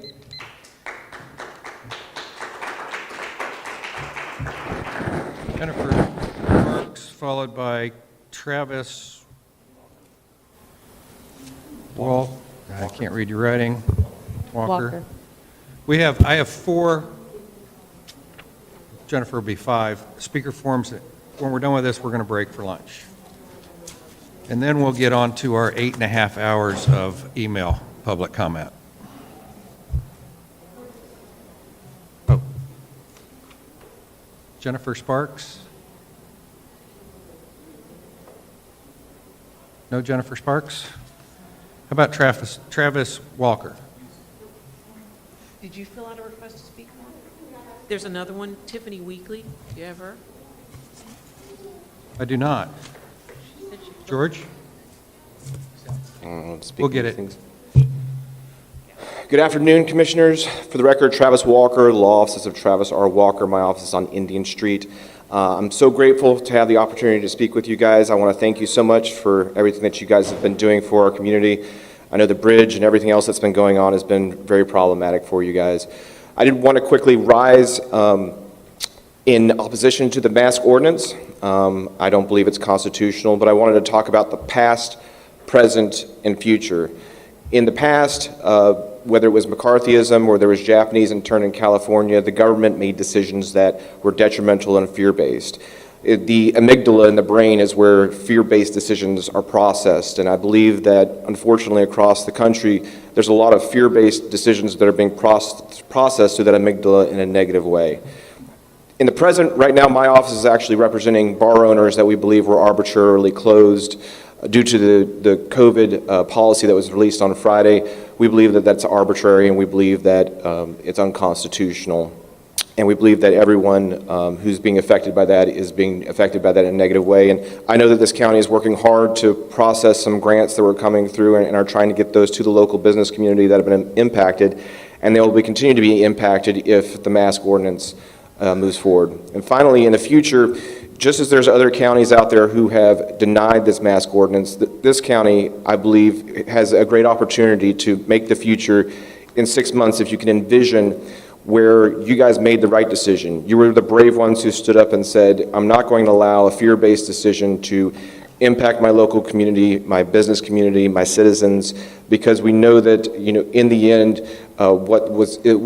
this will be is somewhat of a fear-based decision. And I applaud you guys for taking the time and consideration to determine what's in the best interest of our community. If this does go to a citation, if you guys do start processing citations, I'll take the first one. Tell me where and when to be, and I'll process that first one. I want to be 001 when that citation comes out. So I thank you again for taking the time to hear me out. I'm grateful for your service, and I hope you guys make the right decision. But regardless, I love you guys, and thank you so much.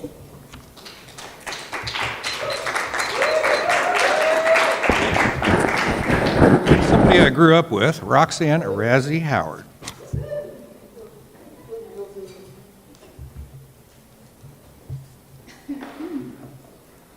Yeah, that sounds good. Hello. My time started. So I want to jump right off the start right now and debunk anything that anybody has to say about these Asian countries. I deal with them. I deal with Hawaii. And I'm going to tell you right now that Hong Kong is not a place where we need to be looking for guidance. I'm very upset that it keeps being brought up in these meetings. Hong Kong is stating, despite the fact that they're right outside the gates of China, that they had like 4 cases. Well, let me tell you something about Hong Kong. Hong Kong is a communist regime. They are repressive. They have just passed a law that if you speak out against that, the government, you will spend life in jail. They're passing that right now. I know because I talk to people in Hawaii who deal with them every day. Also China, I also read the Epoch Times. The Epoch Times. China is mask wearers galore. China has had outbreak after outbreak after outbreak after outbreak. Okay, so the whole mask thing is debunked, and I think I know, and if you pay attention to what people have been telling you, or hear what they have to say about masks, you're going to understand. So I just want to move past this part of what I got to say, so now I got to move really fast. Okay, I'm here to speak out against beach closings and mask wearing, the new normal. Well, there is nothing normal about anything that is going on, okay? Everyone is touting CDC guidelines. The CDC has been wrong since day one. All right, and I'm going to tell you things that I found on the internet because that's what I do. I spend my life behind a computer, unfortunately. Testing is faulty. So there's issues with CDC. CDC's failed coronavirus tests were tainted with coronavirus itself, feds confirm. A federal investigation found CDC researchers were not following protocol. This was on April 20th, 2020. As the new coronavirus took root across America, the U.S. Centers of Disease Control and Prevention sent states tainted lab test kits in early February that were themselves seeded with the virus. Federal officials have confirmed. I don't think we need to say any more. I don't think the testing is accurate, period. Whatever, I can go on, but I'm running out of time. So here's what happened. The part of the test that was meant to be free of any trace of the coronavirus as a critical reference for concurring that test was not working properly overall. That's in short, okay? So, next with testing. 33,000 Floridians who took COVID-19 tests may have incorrect results, Advent Health says. This is in Tampa. Florida healthcare company Advent Health said it's possible that as many as 33,000 Florida patients who took COVID-19 tests may have been told an incorrect result. Ma'am, your time's up. Thank you. You're kidding. Yeah. Oh, wow. Yes, your time's up. Thank you. Who's next? Oh, I'm sorry. Christopher Collins, followed by Carrie Du Bois.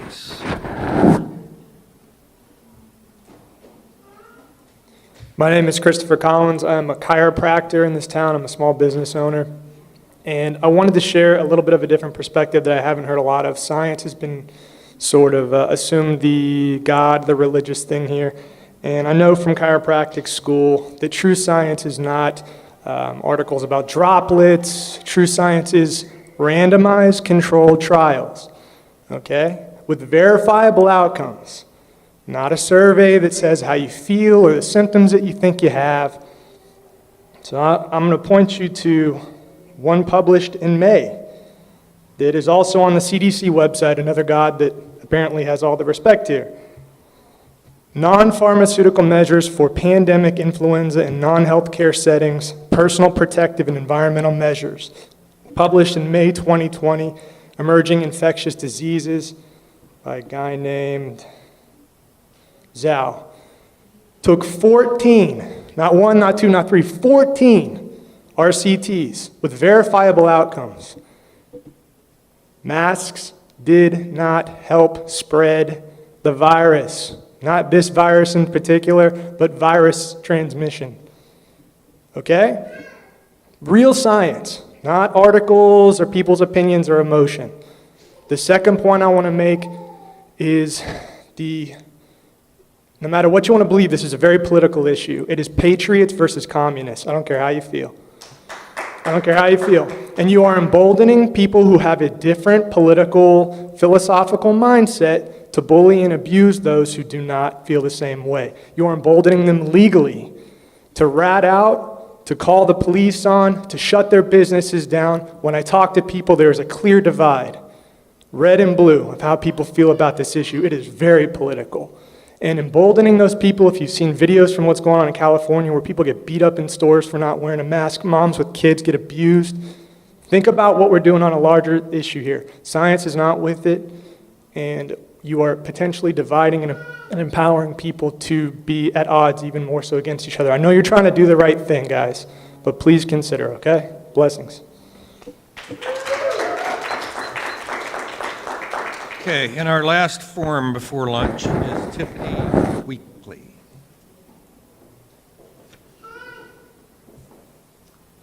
Hello, thank you for giving me the opportunity to speak. My name is Tiffany Weekly. I'm a local internal medicine physician. I'm independent. I'm not employed by the hospital. I take time off work to come here, and I'm speaking independently and freely. And it's a little free form. So I want to say something maybe you haven't heard as much as you need to hear, which is thank you. And I want to thank you as commissioners, and I want to thank everyone behind me and outside and who made public comment. Thank you for freedom of speech. Thank you for exercising that, okay? I respect that tremendously. We have 2 ears and 1 mouth, and I try to keep that in mind every day in my practice and as a person. I want to clarify a couple things. The Lancet study, it's not a randomized controlled trial because frankly we don't have time for that. Perhaps going forward that's in process, but it's a meta-analysis with over 25,000, an N of 25,000 plus people. So that's the best thing we have right now, and it says that actually the conclusion, which is soft because it's not an RCT, it's a meta-analysis, but it's got 25,000 people captured in it, and it basically says that our best practice going forward at this point, as of the date of publication, was physical distancing, 1 meter and perhaps 2 meters are better, cloth face masks, not just for healthcare workers, but for the public, and possibly even eyeglass coverings. Nothing affords complete protection. We don't have that. So that's all we have to go by. So I wanted to clarify that. And lastly, my daughter wanted to come. She's 15. I made her, I didn't wake her up, she's annoyed with me, but this is an aerosolized virus. So touching is one thing, but if you walk through the room an hour later, if somebody has it, potentially you're exposed, so I kept her home. So this is what she says, these are her words, and I want to speak on her behalf. And she says, wearing a mask is logical, it's not political. If we mask now, we can remove the mask sooner and not have to watch others die. These are her words. Many medical studies have shown the effectiveness of masks is better than wearing no mask at all. The transmission rates are lower if everyone wears a mask. Those who don't want to wear the mask are putting others at risk. If I, as a 15-year-old, can understand this, it should not be so hard for adults to understand this. Then she says, I don't know, make that seem nice. So my point in saying, in disclosing that piece of her is that, I want to thank the non-mask wearers for being nice to me, and I want to be nice to everyone. I love people. It's why I'm a physician, and I I fear for the people who are at the highest risk for this. And if we don't have a mask mandate, we have to be okay with letting some of those people die, and that's on our collective hands as a group of people. I don't say that to be dramatic, but that's Ma'am, what I your ended time's with. up. Thank you. Thank you, ma'am. All right, with that, we have reached the end of our on-the-property public comment. After lunch, Mr. Stokas will begin his 8.5 hours of 250 email things. If that averages 2 minutes, that's a long time. I hope he has some, whoa, wait a minute. There's one more what? One more public speaker. This woman came in. Are you Jennifer Sparks? Carly Dubois? I heard you say that name. Yeah. Come on, ma'am. I'll try to find it while you're talking. Maybe it was stuck to another one, I'm sorry. Hello. I've never done anything like this before, but I was standing outside and decided that there was one subject that didn't come up enough. Abuse survivors. 9 years ago, I was in a relationship where I was choked to the point where I would pass out. I cannot wear a mask, and you want me to be a criminal because of the stuff that I went through? I have PTSD very bad. When I'm in public places, I always position myself where I can see the exits so I can see people coming in and out. This mask thing has made that worse because I can't see people's faces, and it's hard to tell intentions of people when you can't see what type of face they have. I want you to take that into consideration. Thank you. Thank you.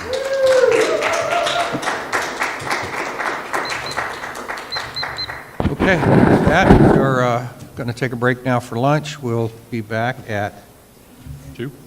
Yeah, 1:30 if we got 8 hours or Yeah, no about doubt. 3, One- right? Let's do 1:30, or we'll be here till midnight. Yeah. All right, thank you. Did you find it, George?